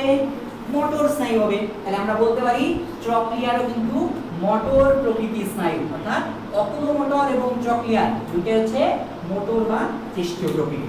তাহলে দেখো 3 4 কি গেল? 3 4 গেল কিন্তু আমাদের চেষ্টীয় বা মোটর প্রকৃতির কর্টিক স্নায়ু। এবার আসি ট্রাইজেমিনাল। আমি সম্ভবত এই অংশটি একটু মুছে নিই, তাহলে তোমাদের বুঝতে সুবিধা হবে। আশা করি একটু সবাই অলরেডি লিখে ফেলেছো। দেখো ট্রাইজেমিনাল, ট্রাই মানে কি? ট্রাই মানে 5 না? ট্রাই মানে কি? 3। তার মানে জেমিনাল মানে মনে করো এর একটা শাখা আছে। এই কর্টিক স্নায়ু 3টা শাখা আছে, এইজন্য এর নাম হচ্ছে কি? ট্রাইজেমিনাল। ট্রাইজেমিনালের কয়টা শাখা আছে? 3টা শাখা আছে, তাই এই কর্টিক স্নায়ুর নাম হইছে ট্রাইজেমিনাল। তাহলে এখন আমরা জানবো এই ট্রাইজেমিনালের 3টা শাখা কি কি। ট্রাইজেমিনালের 3টা শাখা কি কি? নাম দেখেই কিন্তু আমি বুঝবো। খেয়াল রাখো আমাদের এখানে মোটামুটি 3টা। একটাকে বলি আমরা অপথ্যালমিক, বললাম অপথ্যালমিক। একটা হচ্ছে ম্যাক্সিলারি, আর একটা হচ্ছে ম্যান্ডিবুলার। এই 3টা শাখা আছে। তাহলে তোমাদের বইয়ে কি বা খাতায় লিখে রাখতে পারো অপথ্যালমিক, ম্যাক্সিলারি এবং ম্যান্ডিবুলার। তাহলে এই যে ট্রাইজেমিনাল, মাথায় রাখবা যে আমরা যত লোক বেশি থাকি না তত তাদের মধ্যে ভিন্নতা থাকে। যেমন ধরো আমরা যদি সংখ্যায় কম থাকি, ভাই বোন থাকায় তাদের মধ্যে যে মিল থাকে, সেখানে যে আরো বেশি মানুষ আসে সেখানে কিন্তু অমিল চলে আসে। তো তার মানে যার শুধু একটাই কাজ ছিল, অন্য কোনো শাখা ছিল না, একক, সে কিন্তু একদম সম্পূর্ণ একক, তার কিন্তু আলাদা কাজ নাই। সে হয় মোটর হচ্ছিল না চেষ্টি হচ্ছিল। কিন্তু যার একাধিক শাখা বা একাধিক কাজ, তার মধ্যে ভিন্নতা আসবে। তাহলে এর যেহেতু 3টা শাখা আছে, এই স্নায়ু কি ধরনের হওয়ার সম্ভাবনা বেশি বলো তো? মিশ্র না মোটর নাকি সেন্সরি? মিশ্র হওয়ার সম্ভাবনা বেশি। এই জন্য দেখো এই স্নায়ুটাকে আমরা বলছি মিশ্র কর্টিক স্নায়ু। কি স্নায়ু? মিশ্র কর্টিক স্নায়ু। জাস্ট একটু কৌশলে মনে রাখো এর কাজগুলো কি কি। এর 3টা শাখা, 3টা কাজ আছে। অপথ্যালমিক, অপথ্যালমোলজিস্ট, যে ডাক্তাররা চোখের উপর বিশেষজ্ঞ তাদেরকে বলা হয় অপথ্যালমোলজিস্ট। সেই অপথ্যালমো থেকে এই অপথ্যালমিক আসছে, অর্থাৎ চোখের যে আমাদের দৃষ্টি শক্তির ক্ষেত্রে এই অপথ্যালমিকটা সহযোগিতা করে। কোনো কিছু দর্শনে সহযোগিতা করে অপথ্যালমিক। এটা কিন্তু সঞ্চালনে না, এই রিপিট, এটা দর্শনে। তার মানে দর্শনে সহযোগিতা করলে আমরা বলতে পারি সেটা কি সেন্সরি। তার মানে অপথ্যালমিক অংশটুকু কিন্তু সেন্সরি, পুরাটা মিলাই নিচ্ছে, বাট এইটুকু কিন্তু সংবেদী বা সেন্সরি। এবার সেই ম্যাক্সিলারি ম্যান্ডিবুলার। ম্যাক্সিলা কই? এই যে দেখো আমাদের এই হাড়টিটাকে আমরা এটাকে বলি ম্যাক্সিলারি, আর এই যে চোয়াল এটাকে বলা হয় ম্যান্ডিবুলার। অর্থাৎ ম্যাক্সিলারি হচ্ছে ঊর্ধ্ব চোয়াল আর ম্যান্ডিবুলার হচ্ছে নিম্ন চোয়াল। তাহলে ম্যাক্সিলারিতে কি কাজ করতে পারি? আমাদের এরকম কাজ করতে পারি। আর ম্যান্ডিবুলাতে কি? চিবাইতে পারি, তাই না? তাহলে এগুলা কি? এগুলো সঞ্চালনে সাহায্য করে। তাহলে আমরা বলতে পারি এটা হচ্ছে ঊর্ধ্ব চোয়ালের ক্ষেত্রে সহযোগিতা করে, আর এটা নিম্ন চোয়ালের সঞ্চালনে সহযোগিতা করে। এখন বইয়ে কি আছে সেটা তো বই থেকে পড়বই, বাট আমার কমন সেন্স থাকতে হবে যে একটু ঘুরাই দিলে যেন আমি বুঝতে পারি। কারণ এক এক বই এক এক রকম থাকতে পারে, বাট বেসিক যদি আমার ক্লিয়ার থাকে তাহলে কিন্তু আমাকে সহজে মানে ধরাশায়ী করা যাবে না। দেখো এখানে কাজগুলো কি বলতেছে, আমার এখানে লেখা আছে সংশ্লিষ্ট অঙ্গ সঞ্চালন করা। তো হোয়াট ইজ দ্যাট? সংশ্লিষ্ট অঙ্গ সঞ্চালন, ম্যান্ডিবল, ম্যান্ডিবলের সংশ্লিষ্ট, ম্যাক্সিলা, ম্যাক্সিলারি সংশ্লিষ্ট। তাহলে এটা হচ্ছে আমাদের গেল মিশ্র। এরপরে আসে আমাদের ট্রক্লিয়ার গেল, ট্রাইজেমিনাল গেল। এবার আমরা যে আমাদের পাবো অ্যাবডুসেন্স এন্ড ফেসিয়াল। অ্যাবডুসেন্স স্নায়ুটার ক্ষেত্রে দেখো এটার নামটা কি? এটা কিন্তু অ্যাবডুসেন্সও কিন্তু চেষ্টীয় বা পক্ষীগোলকের সঞ্চালন করে। তাহলে অ্যাবডুসেন্সের কাজ হচ্ছে কি?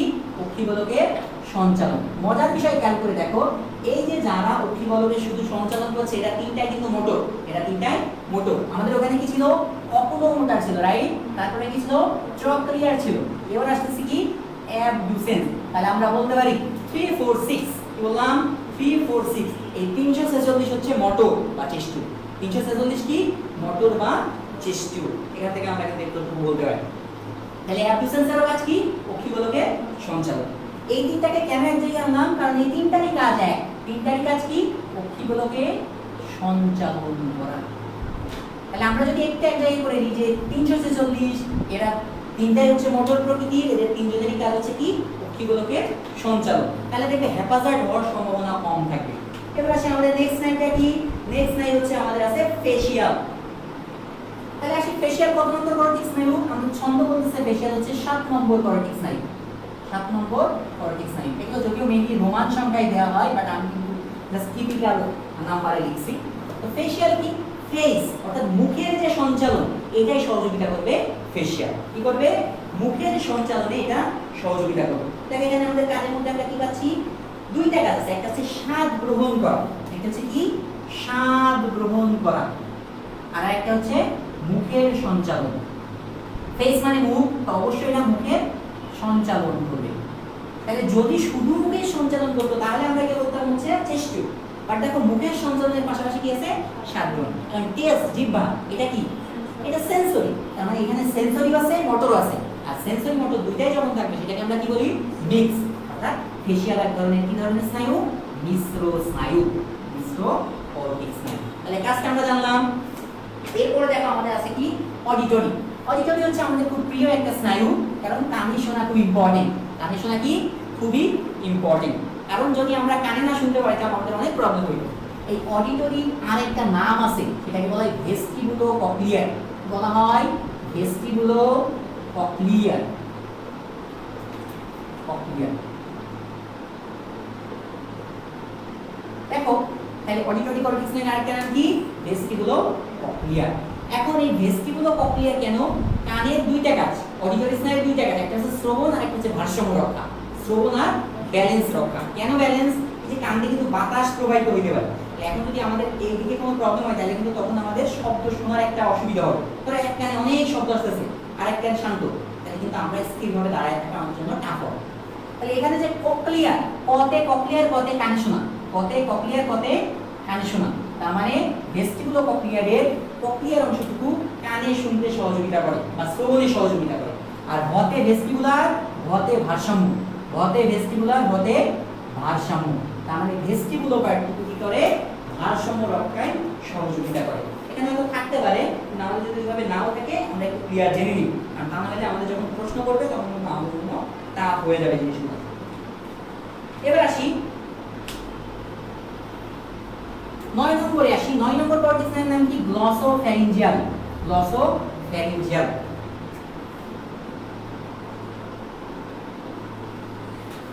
গ্লসোফ্যারিঞ্জিয়াল।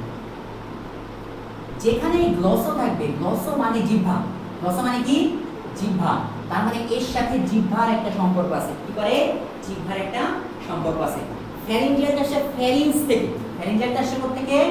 ফ্যারিংস থেকে। তার মানে এই স্নায়ুর দুইটা কাজ, একটা হচ্ছে গ্লসো অর্থাৎ জিহ্বার সঞ্চালনে কোনো একটা সহযোগিতা করবে, আর একটা হচ্ছে ফ্যারিংস। ফ্যারিংস বলতে কি? আমাদের এই যে মুখ গহ্বর, মুখ গহ্বর। আমরা খাবার খাই না? খাবার খাওয়ার সময় মুখে যে খাদ্যটা যায় এটাকে আমরা বলি ফ্যারিংস। আর স্বাদ যেটা দিয়ে যায় সেটাকে বলি ল্যারিংস বা স্বরযন্ত্র। আর এটা হচ্ছে খাদ্যের যেটা। তাহলে আমাদের এখানে খেয়াল করো যে খাদ্যের যে ঢোকার ক্ষেত্রে যে সঞ্চালন, সেখানে কিন্তু এই ফ্যারিঞ্জিয়াল সহযোগিতা করবে। আর গ্লসো মানে কি? জিহ্বা। এটা দেখো গ্লসোফ্যারিঞ্জিয়াল কাজ আছে স্বাদ গ্রহণ, জিহ্বা ও গলগিরের সঞ্চালন। স্বাদ গ্রহণ, জিহ্বা ও গলগিরের সঞ্চালন। তাহলে এই ওয়ার্ডগুলো যদি আমরা একটু ভেঙে ভেঙে বুঝতে পারি তাহলে কিন্তু আমার কাজ আলাদা করে মুখস্থ করার প্রয়োজন পড়ে না। তাহলে আমরা বুঝলাম যে জিহ্বার একটা তো কাজ করবে জিহ্বার সঞ্চালন, আর একটা হচ্ছে কি? গলগিরের সঞ্চালন প্লাস স্বাদ গ্রহণে সহযোগিতা করে। এই স্নায়ুটি কি? এটি হচ্ছে এক ধরনের মিশ্র স্নায়ু। এটি হচ্ছে মিশ্র স্নায়ু। এবার আসি আমাদের নাম্বার 10। নাম্বার 10 কিন্তু খুবই ফ্যাবুলাস একটা জিনিস, দেখবা যে যারা অনেক সেরা প্লেয়ার, মেসি বলো, নেইমার বলো, এমবাপে, তারা সবাই নাম্বার 10 জার্সি পরে, তাই না? আমাদের এবারের বিশ্বকাপ, এটা জেনারেল নলেজের জন্য জানতে হবে আমাদের, এবারের বিশ্বকাপ কিন্তু কাতারে অনুষ্ঠিত হতে যাচ্ছে, যে ফুটবল বিশ্বকাপ। এবং এই ফুটবল বিশ্বকাপ যদিও আমাদের হচ্ছে হয়তোবা, যেহেতু ডিসেম্বরে পরীক্ষা, কোনো কারণে যদি বিশ্বকাপটা কমপ্লিট হয়ে যায় তাহলে ওইখানে কি চ্যাম্পিয়ন হবে, এই প্রশ্নটা কিন্তু আমাদের আশার মতো থাকতে পারে। বাট সমস্যা হচ্ছে আমাদের যে জেনারেল নলেজের সিলেবাস, সেটা কিন্তু বাংলাদেশ বিষয়গুলি, তাহলে বাংলাদেশ বিষয়গুলি যেহেতু আছে, তাহলে ওইখানে হয়তোবা ফুটবল বিশ্বকাপ সংক্রান্ত প্রশ্ন আসবে, বাট সেটা বাংলাদেশকে রিলেট করে। হয়তোবা কোনো কেউ যদি বাংলাদেশে কোনো মশা উড়ায় থাকে ওইখানে, তাহলে তার নাম আসতে পারে, এরকম টাইপের প্রশ্ন হবে। মানে আমাকে কিন্তু বুঝতে হবে যে অনেক গুরুত্বপূর্ণ জিনিস হইলে সেটা আমাদের দরকার নেই, আমাদের সিলেবাসে কতটুকু সেটা আমাদের জন্য মোস্ট ইম্পর্টেন্ট। তাহলে এখন দেখো আমাদের নাম্বার 10 যেটা আমরা বুঝলাম সেটা হচ্ছে ভেগাস। 10 নম্বর কি? ভেগাস। ভেগাসের অনেকগুলো কাজ আছে, ভেগাসের 4টা শাখা আছে। কয়টা শাখা আছে? 4টা ব্রাঞ্চ আছে। এই 4টা ব্রাঞ্চে 4 ধরনের কাজ আছে। আগেই বলছি যে যত বেশি মানুষ তত তাদের মধ্যে ভিন্নতা বেশি, তাই এর নিঃসন্দেহে বলতে পারি কি ধরনের স্নায়ু হবে, মিশ্র স্নায়ু। এটা নিয়ে আমাদের অত চিন্তা করার দরকার নাই, এটা আমরা মিশ্র বানাই দিলাম। তাহলে এখন ভেগাসে দেখো আমাদের 4টা ব্রাঞ্চ আছে। একটাকে বলি আমরা গ্যাস্ট্রিক। গ্যাস্ট্রিক, আচ্ছা গ্যাস বাড়লে আমরা বলি কোথায় বলতো, বুক জ্বালা পোড়া করে না কেন? কারণ গ্যাস্ট্রিক মানে পাকস্থলী। গ্যাস্ট্রিক মানে কি? পাকস্থলী। তার মানে ভেগাস স্নায়ুর যে অংশটুকু পাকস্থলীতে সংযোগ বা সাপ্লাই দেয় সেটাকে আমরা বলি গ্যাস্ট্রিক অংশ। যে অংশটুকু পাকস্থলীতে সাপ্লাই দেয় সেটাকে বলি কি? গ্যাস্ট্রিক। আরেকটা আছে কি? ল্যারিঞ্জিয়াল। ল্যারিঞ্জিয়াল, এই ল্যারিঞ্জিয়ালটা আসছে ল্যারিংস থেকে। কোত্থেকে? ল্যারিংস থেকে। আর ল্যারিংস মানে কি? স্বরযন্ত্র। দেখবা শ্বসনের চ্যাপ্টারে স্বরযন্ত্রের পাশে ব্র্যাকেট দিয়ে সুন্দর করে ইংলিশে লেখা আছে ল্যারিংস। কিন্তু তোমরা বাংলা পড়তে পড়তে ব্র্যাকেটে কি জিনিস থাকে এটা কখনো চোখে দেখতে পাও না। হতে পারে সম্ভবত চোখের কোনো সমস্যার কারণে ওই অংশটুকু দেখা যায় না, যদিও সেগুলো মায়োপিয়া বা হাইপারমেট্রোপিয়া কিংবা প্রেসবায়োপিয়া, এগুলো কোনো কিছুই না, নতুন কোনো ডিজিজ হতে পারে। এখন থেকে দেখবা দেখতে পাবো, ঠিক আছে? যে বলে দিলাম ল্যারিংস কি, এটা কোথায় সাপ্লাই দিবে? ল্যারিংসে। আর ল্যারিংসের বাংলায় কি বলা হয়? স্বরযন্ত্র। এটা গেল। এরপরে আসি আমাদের আরেকটা ব্রাঞ্চ আছে যেটাকে আমরা বলি পালমোনারি। কি বলি? পালমোনারি। পালমোনারি বলতে বোঝায় ফুসফুস। পালমোনারি বলতে কি? ফুসফুস। আমরা ভেগাস স্নায়ুর এই অংশটুকু কোথায় সাপ্লাই দেয়? ফুসফুসে সাপ্লাই দেয়। কোথায়? ফুসফুসে সাপ্লাই দেয়। তাহলে আমরা একটু জানলাম যে গ্যাস্ট্রিক দিল পাকস্থলী, ল্যারিঞ্জিয়াল স্বরযন্ত্র, পালমোনারি, ফুসফুস। শাখা ছিল কয়টা? 4টা। তাহলে এখনো একজন বাকি আছে। কে বাকি আছে? কার্ডিয়াক। কার্ডিয়াক বাকি আছে। কার্ডিয়াক মানে কি বলতো? হৃৎপিণ্ড। কার্ডিয়াক মানে হৃৎপিণ্ড। তাহলে এটা সাপ্লাই দিবে কোথায়? হৃৎপিণ্ড। এখন তাহলে ওই যে উচ্চচাপ ব্যারো রিসেপ্টর রক্তের চ্যাপ্টারে আছে, উচ্চচাপ ব্যারো রিসেপ্টরের ওইখানে দেখবা আছে যে এইটা আমাদের কি? Aortic arch. আর ওইখানে আরেকটা আছে ক্যারোটিড সাইনাস। গ্লোসোফারিঞ্জিয়াল ও যথাক্রমে ভেগাস স্নায়ুর কথা বলা আছে। আচ্ছা তাইলে এখানে আমাদের বলো তো এই ভেগাস স্নায়ুর সাপ্লাই অ্যাওর্টিক আর্চ দিবে না? কারণ অ্যাওর্টিক আর্চ মানে কি? অ্যাওর্টা মানে তো হার্টে বোঝাচ্ছে।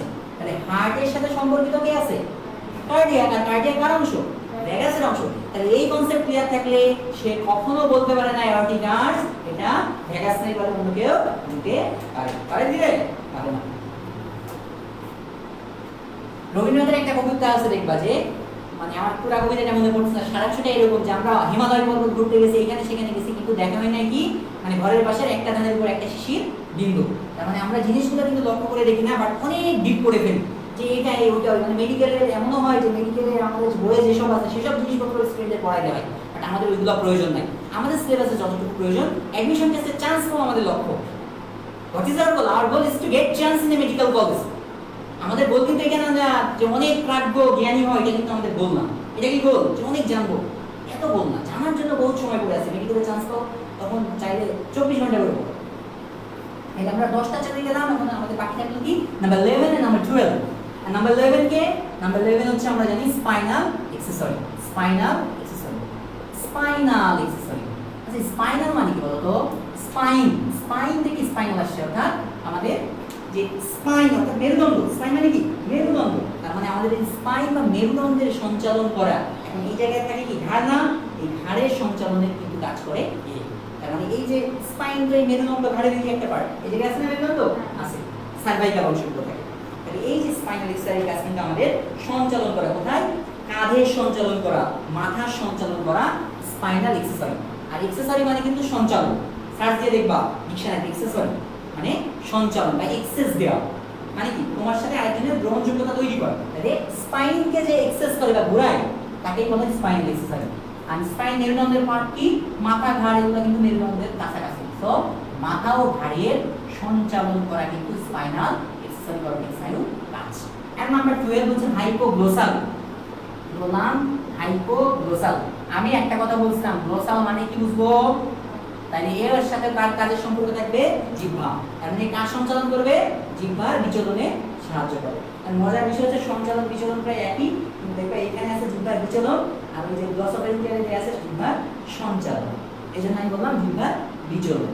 তাহলে এতটুকু ক্লিয়ার আমাদের। এখন দেখো আমি 346 এর পাশে 11 12 লিখছি। দেখো 11 12 হচ্ছে মোটর প্রকৃতির স্নায়ু। 11 12 কি? মোটর বা চেষ্টীয় স্নায়ু। তাহলে ভাইয়া তখন 346 এর সাথে 11 12 কেন লিখলেন না? কারণ হচ্ছে এই 346 মোটর প্লাস এদের কাজও একই। এই তিনটার কাজে কিন্তু ছিল অক্ষিগোলকের সঞ্চালন, বাট 11 12 মোটর হলেও তাদের কাজ কিন্তু ভিন্ন, এজন্য আলাদা করে লিখছি। এজন্য আমরা মোটর মনে রাখার জন্য মনে রাখতে পারি 346 11 12। আলাদাভাবে 346 কেন মনে রাখবো? কারণ এই তিনটা মোটর যেমন প্লাস তিনটার কাজই হচ্ছে অক্ষিগোলকের সঞ্চালন করা। আর 11 12 মোটর বা চেষ্টীয়। 11 এর কাজ কি? স্পাইন বা মাথা ও ঘাড়ের সঞ্চালন। আর কি? হাইপোগ্লোসাল অর্থাৎ জিহ্বার বিচলনে সহযোগিতা করা। ভাই এগুলো স্নান করা যাবে? আচ্ছা এটুকু গেল। তাহলে আমরা মোটামুটি করোটিক স্নায়ুর কাজগুলো জেনে ফেললাম, কোনটা কোন নম্বর করোটিক স্নায়ু। এবং এইগুলো যতটুকু আমি পড়াইলাম এই করোটিক স্নায়ুর অংশটুকু, এইগুলো যদি তোমরা বুঝতে পারো বা মনে রাখতে পারো, আশা করা যায় যে দুইটা প্রশ্ন ইনশাআল্লাহ কমন এই অংশটুকু। এছাড়া এখানে কি পড়তে হবে? এই উৎসগুলো একটু পড়তে হবে, উৎসগুলো একটু পড়তে হবে। দেখো আমরা প্রকৃতি পড়ছি, কাজ করেছি, মোটামুটি কিছু কিছু জিনিসের বিস্তারও করেছি। আর স্নায়ুর নাম কত নম্বর করোটিক স্নায়ু, বাকি থাকলো কি? উৎস। এবং উৎসগুলো আমাদের একটু কষ্ট করে পড়ে ফেলতে হবে। এখানে তোমাদের একটু সহজে বলি আমরা, আমাদের এই যে 9 নম্বর থেকে 12 নম্বর যেগুলো আছে, বা 9 নম্বর থেকে আমাদের 11 নম্বর, খেয়াল করে দেখো 9 নম্বর থেকে 11 নম্বরের কিন্তু অবস্থান হচ্ছে মেডুলার পার্শ্বদেশে। 9 থেকে 11 আমি একটু লিখে দিই এখানে, তাহলে তোমাদের বুঝতে সুবিধা হবে। আমাদের 9 নম্বর থেকে 11 নম্বর যে করোটিক স্নায়ু আছে এই তিনটার অবস্থান দেখো মেডুলার পার্শ্বদেশ থেকে, মেডুলার পার্শ্বদেশ থেকে। আর বাকি থাকছে কি আমাদের, দেখো আরো অনেকগুলো রয়েছে, সেগুলো আমাদের জানতে হবে। আর এখানে একটু বলে রাখি 1 2 আর 1 2 12 কি বললাম?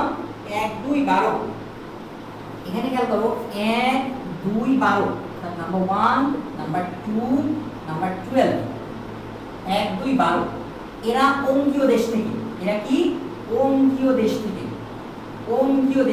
বললাম অঙ্কীয় দেশ থেকে উৎপত্তি লাভ করে। 1 2 12 ইভেন 3 নম্বরও কিন্তু অঙ্কীয় দেশ থেকে। আমরা তিনটাকে এখানে অ্যাড করতে পারি যে 1 2 3 এগুলো হচ্ছে অঙ্কীয় দেশ থেকে। বললাম 1 2 3 12। খেয়াল রেখো আমরা ইয়েতে লিখি 1 2 3 12 এই চারটা হচ্ছে অঙ্কীয় দেশ থেকে। আর আমাদের দেখো 9 10 11 এগুলো কি মেডুলার পার্শ্বদেশ থেকে। এখন অঙ্কীয় মানে কি? অঙ্কীয় মানে কি বুঝো? সামনে অর্থাৎ অ্যান্টেরিয়র। দেখো পাশে ব্র্যাকেটে একদম ফার্স্ট চ্যাপ্টারে লেখা আছে অঙ্কীয় ব্র্যাকেট অ্যান্টেরিয়র, তাহলে সামনে দিক থেকে। এখন কথা হচ্ছে 1 2 সামনে হইলো, এখানে যে 1 2 দেখা যাচ্ছে না, 1 2টা মূলত হচ্ছে অগ্র মস্তিষ্কের সামনের দিকে, অর্থাৎ অগ্র মস্তিষ্কের অঙ্কীয় দেশে। অগ্র মস্তিষ্কের অঙ্কীয় দেশ থেকে উৎপত্তি লাভ করে 1 2 অগ্র মস্তিষ্কের অঙ্কীয় দেশ থেকে। 3 নম্বর অগ্র মস্তিষ্কের পরে কোন মস্তিষ্ক আসে? মধ্য মস্তিষ্ক। তার মানে 3 নম্বর হচ্ছে মধ্য মস্তিষ্কের অঙ্কীয় দেশে। খেয়াল রেখো সবই কিন্তু অঙ্কীয় দেশ, বাট 1 2 হচ্ছে অগ্র মস্তিষ্কের অঙ্কীয় দেশ, 3 হচ্ছে মধ্য মস্তিষ্কের অঙ্কীয় দেশ, আর 12 নম্বর লাস্টেরটা কোন দেশ হবে? অবশ্যই পশ্চাৎ মস্তিষ্কের অঙ্কীয় দেশ থেকে। কি বললাম? পশ্চাৎ মস্তিষ্কের অঙ্কীয় দেশ থেকে। এখন কথা হচ্ছে পশ্চাৎ মস্তিষ্কের মধ্যে আমরা পাবো কি? মেডুলা অবলম্বনা। পশ্চাৎ মস্তিষ্কের মধ্যে কি পাবো? মেডুলা অবলম্বনা। তাহলে আমরা সহজে বলি এটা হচ্ছে মেডুলা বা পশ্চাৎ মস্তিষ্কের অঙ্কীয় দেশ থেকে। এখন অপশনে যদি মেডুলা না থাকে পশ্চাৎ মস্তিষ্কের অঙ্কীয় দেশ থাকে, আমরা কি আনসার পশ্চাৎ মস্তিষ্কের দিব না? অবশ্যই দিব। Concept should be clear. তাহলে দেখো আমরা এখান থেকে জানলাম যে আমাদের যে 9 10 11 ছিল এগুলো উৎপত্তি ছিল মেডুলার পার্শ্বদেশ। মেডুলার পার্শ্বদেশ, ঠিক আছে? 9, 10, 11 এই তিনটা ছিল হচ্ছে রেগুলার পার্শ্বদেশ। হবে না কি? আচ্ছা তাহলে আমাদের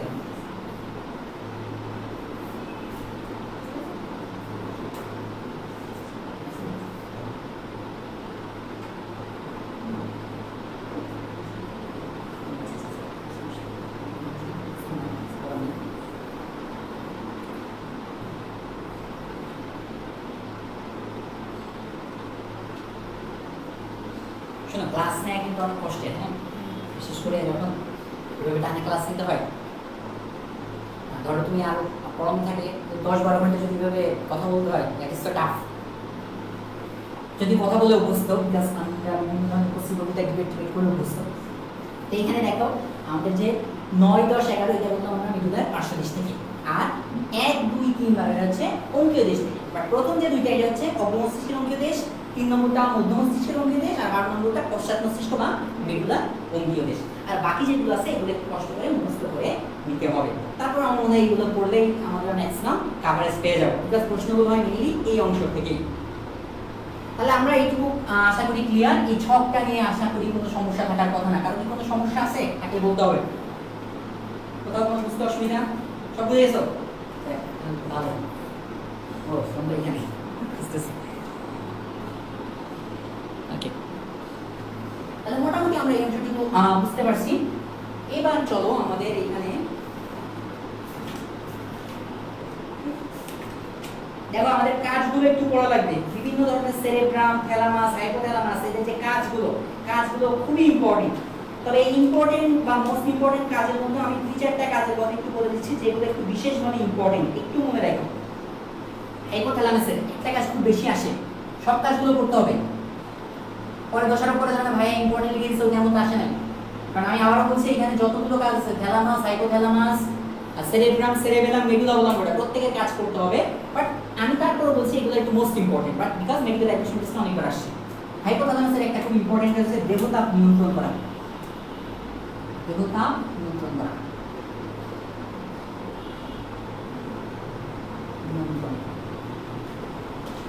দেহতাপ নিয়ন্ত্রণ করা হাইপোথ্যালামাসের একটা বিশেষ কাজ। এটা একটু মনে রাখবা। এছাড়া আরো অনেক কাজ আছে আমরা দেখতে পাচ্ছি। এখান থেকে এইটাই মোটামুটি লাগবে। আচ্ছা, এটা মোস্ট ইম্পর্টেন্ট, এটা অবশ্যই মনে রাখবা।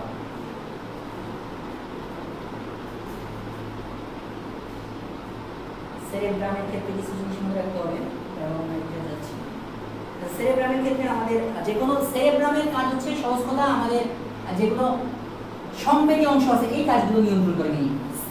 সেন্সরি বা সংবেদী, দেখো আমাদের দৃষ্টি, শ্রবণ, ঘ্রাণ সব সংবেদী কাজ। কিন্তু এমনকি স্মৃতিশক্তি কি মারামারি করে বানানো যায় না, এটা কিন্তু আমাদের ব্রেনের একটা কাজ। তো যেগুলো সংবেদী কাজ সেগুলো সেরেব্রামে কাজ করে। এছাড়া এখানে আরো অনেক কাজ আছে, তো আমরা পড়বো সব কাজগুলোই মুখস্থ করবো, বাট তারপরে এগুলো একটু বিশেষ গুরুত্ব দিবা, এই জন্য তোমাদেরকে একটু বলে দিলাম। আমরা হাইপোথ্যালামাসের জন্য দেখি, হাইপোথ্যালামাসের এটা দেহতাপ নিয়ন্ত্রণ একটা ইম্পর্টেন্ট কাজ ছিল। আর এটা হচ্ছে হাইপোথ্যালামাসের আরো কিছু কাজ একটু মনে রাখবা। সেরেব্রাম তো লিখছি। ক্ষুধা,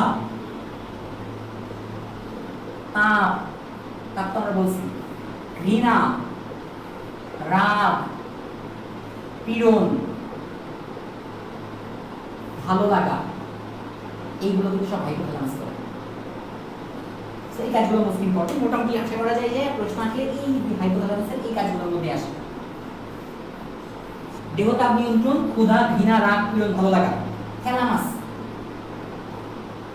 থ্যালামাসটা রিলে স্টেশন হিসাবে কাজ করে।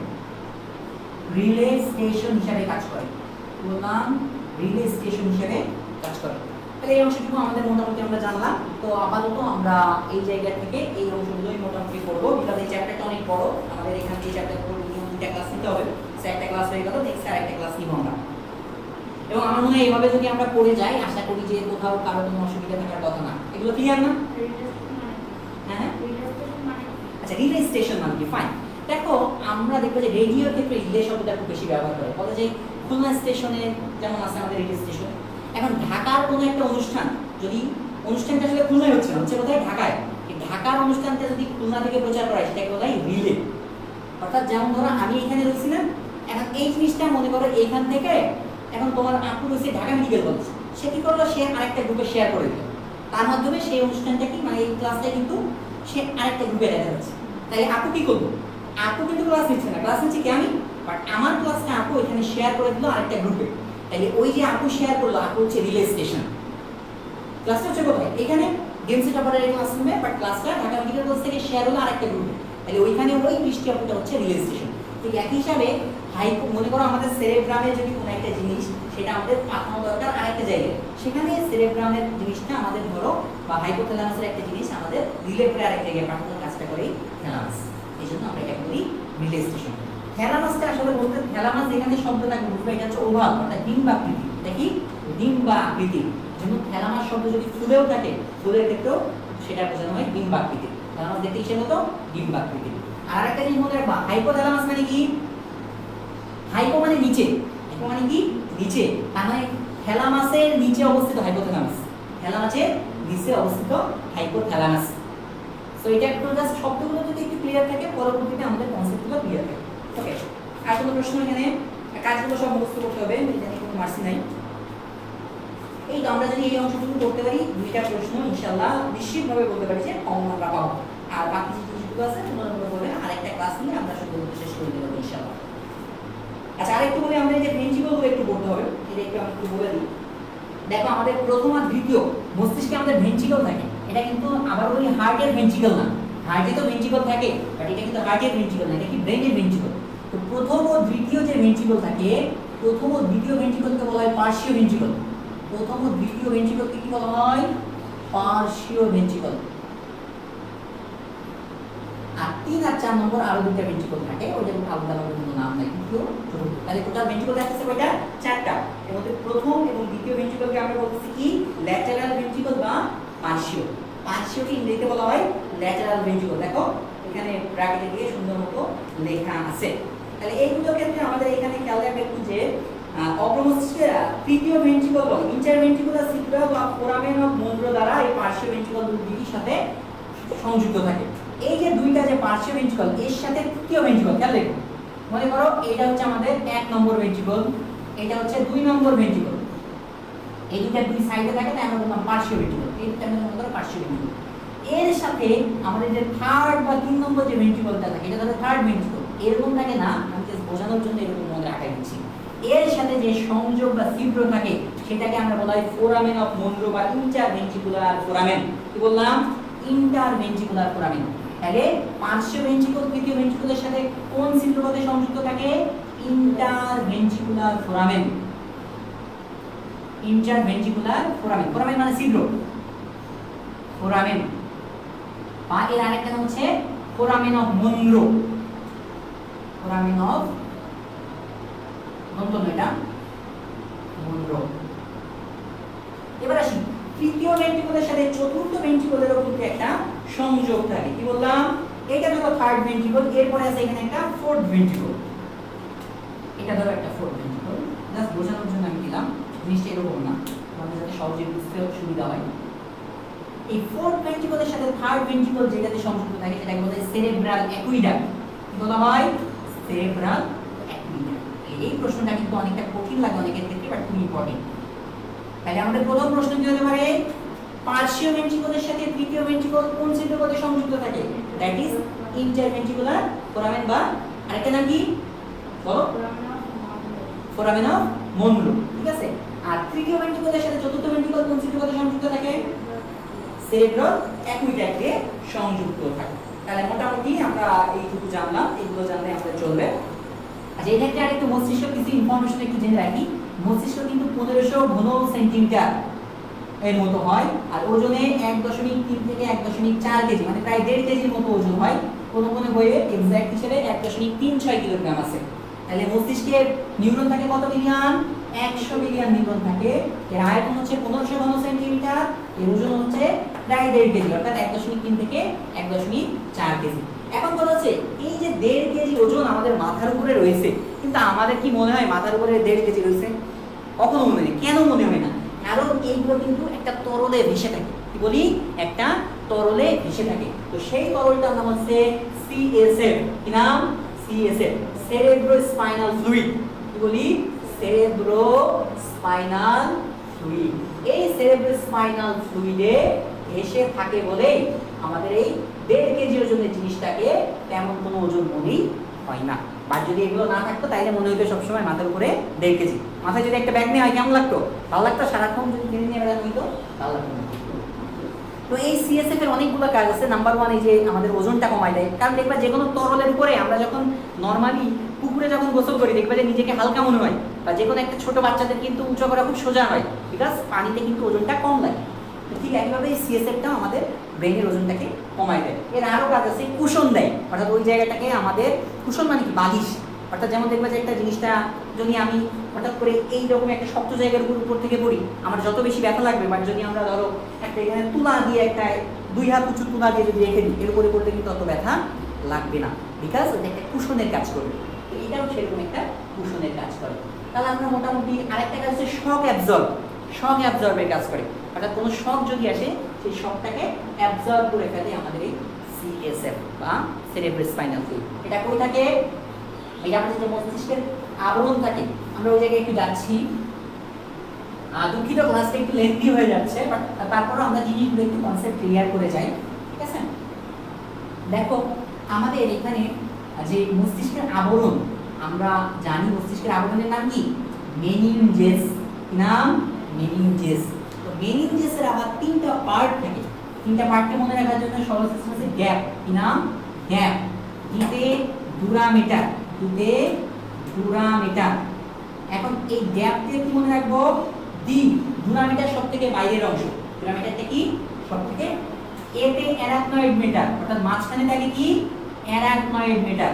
অ্যারাকনয়েড মেটার। আর একদম ভিতরের দিকে থাকে কি?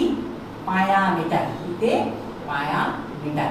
এই যে আমাদের অ্যারাকনয়েড মেটারের নিচে একটা স্পেস থাকে, অ্যারাকনয়েড মেটারের নিচে একটা স্পেস থাকে। ধরো এটা আমাদের হচ্ছে ডুরামিটার গেল, সাপোজ আমি যেটা বোঝানোর জন্য দেখাচ্ছি।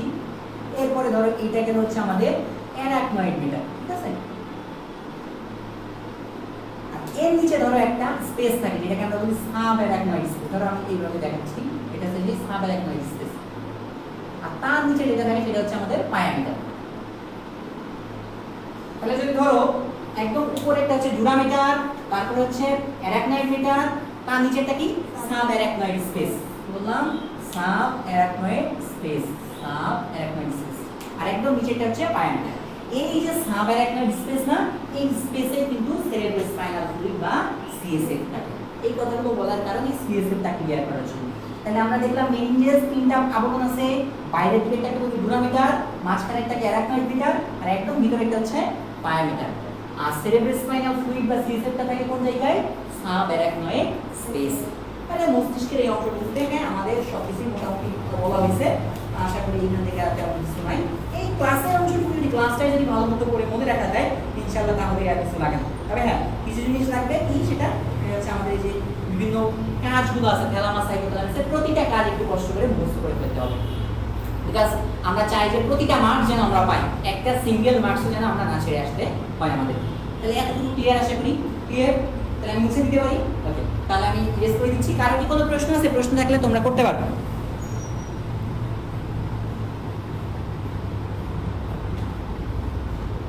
ঠিক আছে, তাহলে আমি ক্লাসটা মোটামুটি এখানে শেষ করে দিচ্ছি। সকলকে অসংখ্য ধন্যবাদ আমাদের সাথে থাকার জন্য। আর তোমাদেরকে আমরা একটু বলে দিই, আমাদের কেএমসি টপার কিন্তু মেডিকেল কোর্স, সেকেন্ড টাইমার এবং প্রি মেডিকেল কোর্স, পাশাপাশি বায়োলজি ব্যাচ চালু হচ্ছে। এটা আমাদের অফলাইন এবং অনলাইন দুইটা জায়গায় আমাদের চালু আছে। আমরা একটু বলি, আমাদের মেডিকেল, প্রি মেডিকেল ও সেকেন্ড টাইমার যে কোর্স আছে সেই কোর্স অনলাইনে কিংবা অফলাইনে, এটার সম্পূর্ণ কোর্স ফি হচ্ছে 15,500 টাকা। অর্থাৎ আজ থেকে আমাদের পুরো মেডিকেল অ্যাডমিশন টেস্টের আগ দিন পর্যন্ত আমরা এই 15,500 টাকায় তোমাদেরকে পড়াবো। আর তার পাশাপাশি আমাদের অফলাইন ব্রাঞ্চটা কোথায় আছে? অফলাইনে আমাদের যশোরে এবং ঢাকাতে ব্রাঞ্চ আছে।